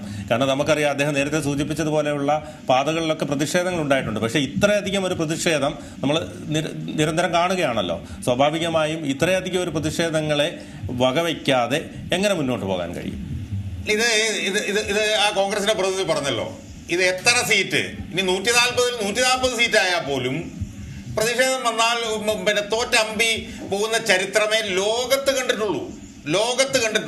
ഇന്ത്യയിൽ എത്രയോ കാലം ഇന്ദിരാഗാന്ധി ഇന്ത്യൻ പ്രധാനമന്ത്രിയായിരുന്നു. എവിടെ പോയി ഇന്ദിരാഗാന്ധി? BJP 10 വർഷം പുറത്തല്ലായിരുന്നോ? ഇത് നമ്മൾ പറഞ്ഞു വരുമ്പോ ഈ കോൺഗ്രസിനെ കുറിച്ചും BJP-യെ കുറിച്ചും പറയുന്ന ഇദ്ദേഹത്തിന്റെ പാർട്ടി എവിടെ കിടക്കുന്ന പാർട്ടിയാണ് ഇതെന്ന് ആലോചിച്ച് നോക്കുന്നത്. ഒരു പാർട്ടി ഷാജഹാൻ ഇവിടെ കിടക്കുന്ന ആളാണ്. ഞാനൊന്ന് പറഞ്ഞോ, നിങ്ങൾ ഞാൻ പറഞ്ഞപ്പോ ഒരുപാട് എന്റെ പാർട്ടി എവിടെ കിടക്കുന്നത്? ഷാജഹാൻ ഏത് പാർട്ടി? ഷാജഹാനാണ്. നിങ്ങൾ എന്നെ കൊണ്ട് പറയിപ്പിക്കാൻ എനിക്ക് സമയം തന്നത്. എനിക്ക് സമയം തന്നപ്പോഴൊക്കെ നിങ്ങൾ ഇഷ്ടപ്പെടാൻ നിങ്ങൾ എന്നോട് പറഞ്ഞിട്ടാണ് ഞാൻ പറഞ്ഞത്. എനിക്ക് അവതാരം തന്ന സമയമാണ്. സമയത്ത് നിങ്ങളുടെ പറഞ്ഞു എനിക്ക് പ്രശ്നമല്ല. എനിക്ക് അവതാരകം തന്ന ജനങ്ങൾ ഇളകിയാൽ ഇപ്പൊ ഈ കേരളയിലെ സമരം തന്നെ ഇപ്പൊ വന്നല്ലോ. കേരളയിലെ സമരം ചങ്ങനാശ്ശേരി അടുത്തൊരു സ്ഥലത്ത് നടന്നല്ലോ. അബിൻ നേരത്തെ പറഞ്ഞു, മാടപ്പള്ളിയിൽ പറഞ്ഞു. മാടപ്പള്ളിയിൽ ഈ സമരം വന്നപ്പം ഈ കേരള കോൺഗ്രസിന്റെ നേതാവ് എന്താ പറഞ്ഞത്? കേരളയില്ലാത്ത പ്രശ്നങ്ങളുണ്ട് എന്ന് പറഞ്ഞു. കാരണം എന്താണ്? അവിടെ ചങ്ങനാശ്ശേരിയില് പിന്നെ കേരള കോൺഗ്രസ് മാണിയുടെ പ്രതിനിധിയാണുള്ളത്. അയാൾക്ക് പോലും തലേ തുണിയിട്ട് പോലും പുറത്തിറങ്ങാൻ മേലാത്ത സ്ഥിതി ഉണ്ടായി. ജനങ്ങൾ മുഴുവൻ ഇതിനെതിരായി. അപ്പൊ ജനങ്ങൾ മുഴുവൻ ഇതിനെതിരാണ്. ഇത് കേരള കോൺഗ്രസിന്റെ ജനങ്ങൾ മാത്രമല്ല, CPM-ന്റെ ജനങ്ങളും 99% പേര് ഇതിനെതിരാണ്. അതെതിരായതുകൊണ്ടാണ് പാർട്ടി കോൺഗ്രസിൽ പോലും ആദ്യം പിന്നെ സീതാറാം യെച്ചൂരിക്ക് വന്നിട്ട് ഇതിനെതിരായിട്ട് പറയേണ്ടി വന്നത്. അതുകൊണ്ട് ജനങ്ങൾ ഇറങ്ങിക്കഴിഞ്ഞാലുണ്ടല്ലോ, ഞാൻ ഒന്നുകൂടെ പറഞ്ഞേക്കാം. 1 കോടി രൂപ എടുത്ത് ഈ ഇരിക്കുന്ന പ്രതിനിധി എടുത്ത് വെതറിയാൽ പോലും ഇതൊന്നും കേരളത്തിൽ ജനങ്ങൾ അനുവദിച്ചു കൊടുക്കില്ല. കാരണം കേരളത്തിലെ ജനങ്ങൾ മറ്റു സംസ്ഥാനത്തെ ജനങ്ങളിൽ നിന്ന് വ്യത്യസ്തമാണ്.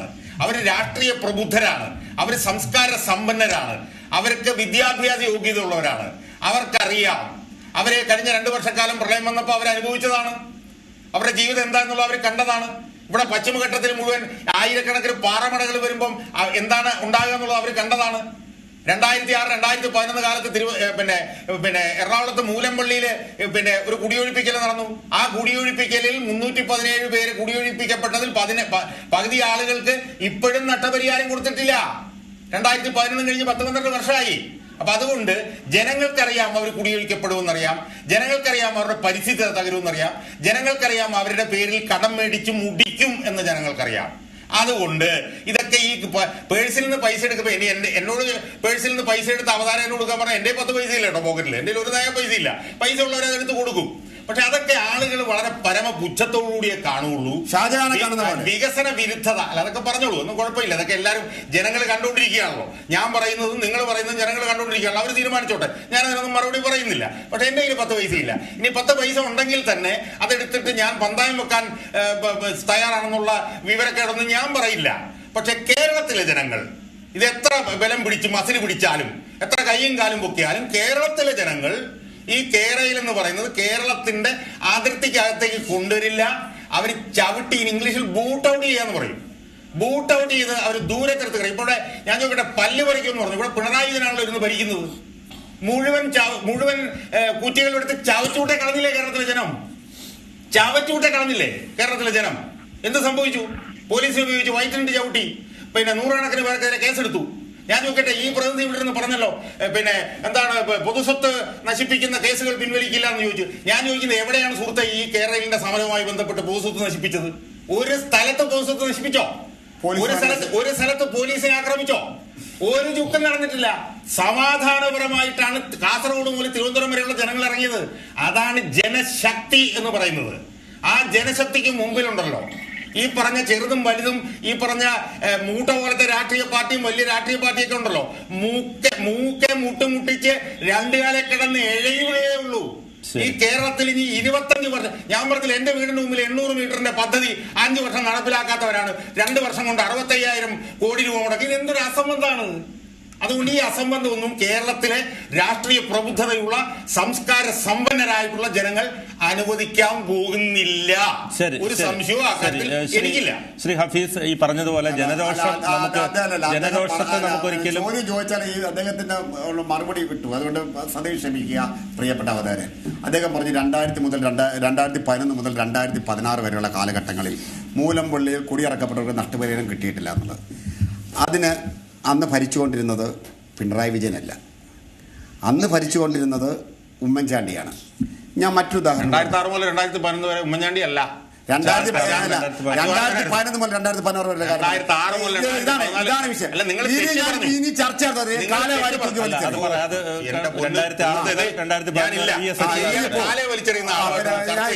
ചർച്ചയാണെന്ന് വിചാരിക്കാം. ചുമ്മാ ഒരു മര്യാദ അല്ല. ഇത് കേൾക്കും.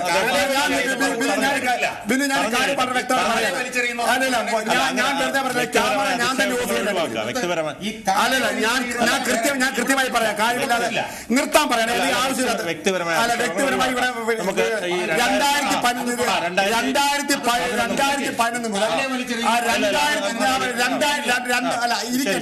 അയാൾ ഇരിക്കണ്ട. ഞാൻ പറയുന്നു, എന്നെ തടസ്സപ്പെടുത്തരുത്, നിർത്താൻ പറയണം. തീർച്ചയായും നമ്മള് വ്യക്തിപരമായ അധിക്ഷേപങ്ങൾ അനിയന്ത്രമായി ഇടപെട്ടുകൊണ്ടിരിക്കുന്ന ജനങ്ങളെ ബാധിക്കുന്ന ഒരു വിഷയമാണല്ലോ. ജനങ്ങളെ ബാധിക്കുന്ന ഒരു വിഷയമാണ്. നമ്മളെ രാഷ്ട്രീയ ശരി പറഞ്ഞോളൂ. എന്നെ മര്യാദ പഠിപ്പിക്കുന്ന ഷാജഹാനായിട്ടില്ല. 2011 മുതൽ 2016 വരെ ഉമ്മൻചാണ്ടി ഗവൺമെന്റ് ഒരുപാട് കുടിശ്ശികൾ വരുത്തി വെച്ചിട്ടുണ്ട്. ഇപ്പം തന്നെ തൃക്കാക്കര ഉപതെരഞ്ഞെടുപ്പ് നടക്കുന്നു. ആ തൃക്കാക്കര ഉപതെരഞ്ഞെടുപ്പിലെ സ്ഥാനാർത്ഥി എന്ന് പറയുന്നത് മറ്റാരുമല്ല, ഹൃദയരോഗ വിദഗ്ധനായ ഡോക്ടർ ജോസഫ്. അദ്ദേഹവും അദ്ദേഹത്തിന്റെ സീനിയറായ ഡോക്ടർ ചാക്കോ പെരുവരവും കൂടി ചേർന്ന് ഉമ്മൻചാണ്ടി ഗവൺമെന്റിന്റെ കാലത്ത് തിരുവനന്തപുരത്ത് നിന്ന് ഒരു ഹൃദയം എയർലിഫ്റ്റ് ചെയ്ത സംഭവം അങ്ങ് മറന്നിട്ടുണ്ടായിരിക്കില്ല. തിരുവനന്തപുരം സ്വദേശിയായ തിരുവനന്തപുരം ബാറിലെ അഭിഭാഷകരായ അഡ്വക്കേറ്റ് നീലകണ്ഠ ശർമ്മയുടെ ഹൃദയം മാത്യു അച്ചാടൻ എന്ന് പറയുന്ന തൃശ്ശൂരിലെ ഒരു ഓട്ടോറിക്ഷ ഡ്രൈവർക്ക് വേണ്ടി എയർലിഫ്റ്റ് ചെയ്തു. അപ്പോൾ കേരളത്തിലെല്ലാം വലിയ വാർത്തയായിരുന്നു. ആദ്യത്തെ സംഭവമാണ് മസ്തിഷ്ക മരണം സംഭവിച്ച അഡ്വക്കേറ്റ് നീലകണ്ഠ ശർമ്മയുടെ ഹൃദയവുമായി ഇവിടെ നിന്ന് തിരുവനന്തപുരത്ത് നിന്ന് ഹെലികോപ്റ്റർ പറന്നു വരുന്നപ്പോൾ വലിയ വാർത്ത ഉമ്മൻചാണ്ടി പറഞ്ഞു, ആ ചിലവ് ഞങ്ങളുടെ സർക്കാർ നൽകുമെന്ന്. ബഹുമാനപ്പെട്ട പിണറായി വിജയൻ സർക്കാർ അധികാരത്തിൽ വന്നിട്ട് 7ാമതായി ഒപ്പിട്ടത് 4 വർഷങ്ങൾക്ക് ശേഷം ഉമ്മൻചാണ്ടി കൊടുത്ത ആ ഹെലികോപ്റ്ററിന്റെ വാടക കൊടുക്കാനുള്ള ബില്ലിലായിരുന്നു ഒപ്പിട്ടത്, ആ ഫയലിലായിരുന്നു ഒപ്പിട്ടത്. അതറിയാമോ? അതുപോലെ ആ കാലത്ത് പലതും കുടിശ്ശിക വന്നു കാണും. ഈ കാലഘട്ടത്തിൽ ഞാൻ പറഞ്ഞു, ഏറ്റെടുത്ത സ്ഥലങ്ങളുടെ റോഡ് വികസനത്തിന്റെ ഒക്കെ കാര്യങ്ങളിൽ ഒരുപാട് കുടിശ്ശികൾ വന്നിട്ടുള്ള കാര്യം. ആ കുടിശ്ശിക പൂർണ്ണമായി തന്നെ കൊടുത്തു തീർത്തുകൊണ്ട് മാത്രമേ സ്ഥലമേറ്റെടുക്കൂ. ഒരു പൈസ ആർക്കും കൊടുക്കാൻ ബാക്കി നിൽക്കെ ഈ കേരയിൽ പദ്ധതിയുമായി സർക്കാർ മുന്നോട്ട് പോകില്ല, സ്ഥലം ഏറ്റെടുക്കില്ല. ഉമ്മൻചാണ്ടി അല്ല പിണറായി വിജയൻ. പിണറായി വിജയൻ ഇന്ന് കേരളത്തിലെ എല്ലാ ഭാഗം ജനങ്ങളുടെ റോൾ മോഡലാണ്. നിസ്സാരമായ ഒരു കാര്യം പറയാം, ഇഷ്ടപ്പെട്ടാലും ഇഷ്ടപ്പെട്ടില്ലേ, ഇഷ്ടപ്പെട്ടാലും ഇഷ്ടപ്പെട്ടില്ലേ, അദ്ദേഹം ഇപ്പോൾ വെളുത്ത ഇന്നോവ ഉപേക്ഷിച്ച് കറുത്ത ഇന്നോവ ക്രിസ്റ്റയിലേക്ക് മാറി. അത് വാർത്തകളായി. ഇന്ന് നിങ്ങൾ ടൊയോട്ട കമ്പനി അന്വേഷിച്ചാൽ ഇന്ന് CM ബ്ലാക്ക് എന്ന് പേരിൽ ആ ഇന്നോവ ക്രിസ്റ്റകളുടെ ബുക്കിംഗ് കൂടി അവർ റേറ്റും കൂട്ടി. അദ്ദേഹം ധരിക്കുന്ന മാസ്ക്, അത് ഈ പറയുന്ന N95 മാസ്കിന്റെ സൈഡിൽ പേപ്പർ ഇതുണ്ട്. മുഖ്യമന്ത്രി അത് ധരിക്കുമ്പോൾ കേരളത്തിലെ മാർക്കറ്റിൽ ആ മാസ്കിനാണ് വില. അദ്ദേഹം മുന്നിനൊപ്പം കറുത്ത ഷൂസ് ധരിച്ചാൽ നിങ്ങൾ ഇറങ്ങി നോക്കണം, ചെറുപ്പക്കാർ പോലും ആ രീതിയിൽ അനുകരിക്കുന്നു. കേരള ജനതയുടെ റോൾ മോഡലായി മാറുമ്പോൾ ഇതുപോലെ നിലാവിനെ നോക്കി പേപ്പട്ടി കുരയ്ക്കും, ചാവാലിപ്പട്ടി കുരയ്ക്കും, കുരയ്ക്കട്ടെ, ചിരിക്കട്ടെ, അതൊന്നും ഞങ്ങളെ ബാധിക്കുന്ന കാര്യമല്ല. ഞങ്ങൾ അദ്ദേഹത്തിന്റെ റോൾ മോഡലായി അംഗീകരിക്കാൻ തയ്യാറാണ്. കേരളത്തിന്റെ വികസനത്തിൽ കേരളത്തിലെ ക്യാപ്റ്റൻ രണ്ട് പ്രതിനിധികൾ കൂടിയുണ്ട്. മറ്റുള്ളവർക്ക് വേണ്ടി ഞാൻ മാർക്കെടുക്കുന്നു. ശരി. ശ്രീ അബിൻ, അദ്ദേഹം ഈ ഹൃദയം മാറ്റിവെക്കുന്നതുമായി ബന്ധപ്പെട്ട പരാമർശം ടൊയോട്ടയും മാസ്കിനെ കുറിച്ചും പറയുന്നുണ്ട്. എന്താണ് പറയാനുള്ളത്? കേൾക്കില്ല. അബിൻ, ഓഡിയോ മ്യൂട്ടാണ്. പറഞ്ഞോ. ക്ലിയർ അല്ല. ശരി. ശ്രീ N.K. ശശികുമാർ, താങ്കൾക്ക് എന്തെങ്കിലും പറയാനുണ്ടോ? ചർച്ച അവസാനിക്കാൻ സമയമായി. ശ്രീ ബിനു, എനിക്ക് പറയാനുള്ളത്, ഈ മലയാളത്തിന്റെ ന്യൂസ് അവരില് നിരവധി തവണ പങ്കെടുത്തിട്ടുള്ള ഒരു വ്യക്തിയാണ്. ഇത്രയും മോശമായ ഭാഷ പ്രയോഗിക്കുന്ന ഒന്നെങ്കിൽ ഇടത് പ്രതിനിധികളെ നിങ്ങൾ ചർച്ചയ്ക്ക് ക്ഷണിക്കുക, അതല്ലെങ്കിൽ ഇടത് പാർട്ടി CPM-ന്റെയോ പ്രതിനിധികൾ ചർച്ചയ്ക്ക് വിളിക്കുക.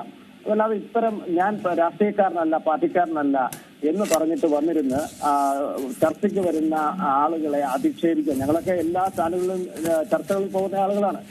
ഷാജഹാൻ, അതെ, ഞാനത്, ഞങ്ങളൊക്കെ കേരളത്തിലെ എല്ലാ ഇത്തരത്തിലുള്ള ഒരു മോശമായ ഭാഷയോ സംസ്കാരമോ ഞങ്ങളാരും പ്രയോഗിക്കാറില്ല. ഇത്രയും മോശമായ ഒരു ചർച്ച, പന്തയം വെക്കുക, കാരണം ഇത്തരത്തിലുള്ള ആളുകൾ ചർച്ചയ്ക്ക് വരുമ്പോൾ ശ്രീ ബിനു, എന്നെ ഇനി മേലിൽ ചർച്ചയ്ക്ക് വിളിക്കണ്ട എന്ന് ഞാൻ വളരെ വിനീതമായി അഭ്യർത്ഥിക്കുന്നു. രണ്ട്, നമുക്ക് ഈ വിഷയത്തില് പിണറായി വിജയൻ റോൾ മോഡലാണ്, അതൊക്കെ ആയിരിക്കും, പാർട്ടിക്കാർക്കായിരിക്കും, പക്ഷേ ബാക്കിയുള്ളൊരു പേപ്പട്ടിയെ പോലുള്ളതായിരിക്കും. പക്ഷേ ആ ഭരണാധികാരി ഇപ്പോൾ അവർക്ക് കുരയ്ക്കുന്ന പട്ടിയാണെങ്കിൽ നാളെ അത് ജനങ്ങൾക്ക് പേപ്പട്ടിയായി മാറിയിരിക്കുകയാണ്.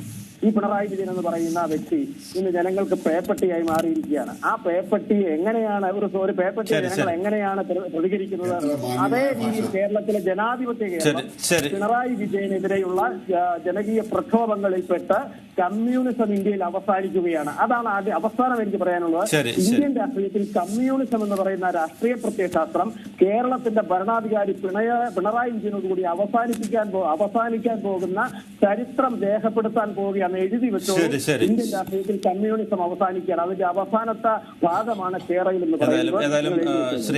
ശ്രീ KM ഷാജഹാൻ, അവസാനമായി ചർച്ച അവസാനിപ്പിക്കുന്നതിന് മുമ്പായി ഈ കേരളയുമായി ബന്ധപ്പെട്ട് ഇപ്പോൾ സ്വാഭാവികമായും സാമൂഹ്യ ആഘാത പഠനത്തിന് GPS സംവിധാനത്തിലേക്ക് വന്നിരിക്കുന്നു. അതുകൊണ്ട് തന്നെ സർക്കാരിനെ സംബന്ധിച്ചിടത്തോളം ഈ തൃക്കാക്കര ഒരു പ്രധാനമായ വിഷയം തന്നെയാണ്. മുഖ്യമന്ത്രി നേരിട്ട് നേതൃത്വം നൽകുന്നു. അതോടൊപ്പം 2 ബൂത്തിന്റെ ചുമതല ഒരു മന്ത്രിക്ക് എന്ന രീതിയിൽ അത്ര കൃത്യമായ രീതിയിലുള്ള പ്രചരണം നടത്തുകയാണ്. സെഞ്ചുറി അടിക്കുക എന്നുള്ള ലക്ഷ്യം തന്നെയാണ്. അതുകൊണ്ട് തന്നെ ഈ കേരളയുമായി ബന്ധപ്പെട്ട് കേരളയുമായി മുന്നോട്ട് പോകുമെന്ന് ആവർത്തിച്ച് തന്നെ പറയുന്നുമുണ്ട്. ബിനു, ഞാൻ ഈ ചർച്ച തീരാൻ പോകുന്നുണ്ട്. ബിനുവിനല്ല ഞാൻ മറുപടി പറയാൻ പോകുന്നത്. കാരണം ഞാൻ 12 വർഷമായി ചാനലിൽ പങ്കെടുത്ത് ചർച്ച ചെയ്തു. ഒരുപാട് രാഷ്ട്രീയ നേതാക്കന്മാരെ കുറിച്ചിട്ടുള്ള പ്രചരണങ്ങളും വർത്തമാനങ്ങളും ഒക്കെ നടന്നിട്ടുണ്ട്. പക്ഷേ കേരളത്തിന്റെ ഒരു മുഖ്യമന്ത്രി വെള്ള ഇന്നോവ കാറിൽ നിന്ന് കറുത്ത ഇന്നോവ കാറിലേക്ക് പോയപ്പോൾ ഇന്നോവ കാറിന്റെ ഉൽപാദനം കൂടിയെന്നും അദ്ദേഹം തൊളയുള്ള മാസ്ക് ഇട്ടപ്പോൾ മാസ്കിന്റെ വിൽപ്പന കൂടിയെന്നും പറയുന്ന ഒരു ചാനൽ ചർച്ചയിലെ ഒരു പ്രതിനിധിയെ കാണാൻ എനിക്ക് അവസരമുണ്ടായതിൽ ഞാൻ വളരെയേറെ ഭാഗ്യവാനാണ് എന്ന് പറയുന്നു. കാരണം എനിക്ക് 12 വർഷത്തിനിടയിൽ എനിക്ക് ഇതുവരെ കഴിഞ്ഞിട്ടില്ല. അതുപോലൊരു രാഷ്ട്രീയ പ്രതിനിധിയെ എനിക്ക് കാണാൻ കഴിഞ്ഞു. എനിക്ക് തോന്നുന്നു അദ്ദേഹം ഇനിയിപ്പോൾ ഷർട്ടോ അദ്ദേഹത്തിന്റെ വസ്ത്രങ്ങളോ അല്ലെങ്കിൽ വേറെ എന്തെങ്കിലുമൊക്കെ മാറ്റിക്കഴിഞ്ഞാൽ അതിന്റെ എല്ലാം, ഞാൻ എന്താണെന്ന് ഇപ്പോൾ ഇവിടെ പറയുന്നില്ല, പക്ഷെ അതൊക്കെ മാറ്റിക്കഴിഞ്ഞാൽ അതിന്റെയൊക്കെ വിൽപ്പനയും ചെലവും കൂടുമെങ്കിൽ അതൊക്കെ കൂടുന്നതിന്റെ ഭാഗമായി കുറെ ആളുകൾ അങ്ങനെയും കൂടെ ജീവിച്ചു പോകട്ടെ എന്ന് മാത്രമേ എനിക്ക് പറയാനുള്ളൂ.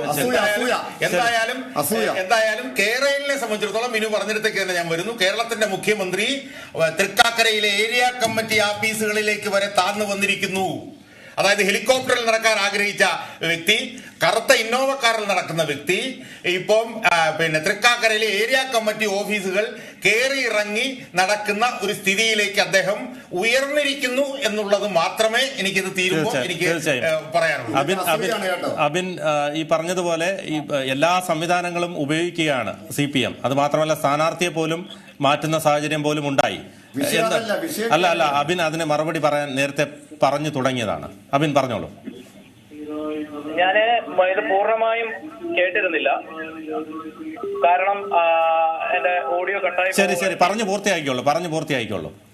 അല്ല, ഞാൻ ചോദിക്കുന്ന ഒരു കാര്യം എന്ന് പറഞ്ഞു കഴിഞ്ഞാൽ, ഈ ഇടതുപക്ഷത്തിന്റെ പ്രതിനിധിക്ക് അദ്ദേഹത്തിന് എന്ത് സംഭവിച്ചു എന്നാണ് എനിക്ക് മനസ്സിലാവാത്തത്. കാരണം ഈ പറയുന്നത് പോലെ ഈ കേരളയിലെ ചർച്ചയും ഹൃദയ ശസ്ത്രക്രിയയുമായി ബിനു എന്താണ് ബന്ധം? അത് കാര്യം പറഞ്ഞാൽ കേരളയുമായി ബന്ധപ്പെട്ടാണല്ലോ തൃക്കാക്കരയുമായി ബന്ധപ്പെട്ടാണല്ലോ കേരളയിൽ മാറ്റങ്ങൾ വന്നത്. യാതൊരുവിധ ബന്ധവുമില്ലാത്ത കാര്യങ്ങളാണ്, പരസ്പര ബന്ധമില്ലാതെ അദ്ദേഹം പറയുന്നത്. പക്ഷെ ഒരു കാര്യം ഞാൻ പറയാം, ഉമ്മൻചാണ്ടിയുടെ പേര് ഉച്ചരിക്കാനുള്ള യോഗ്യത ഇടതുപക്ഷത്തിന്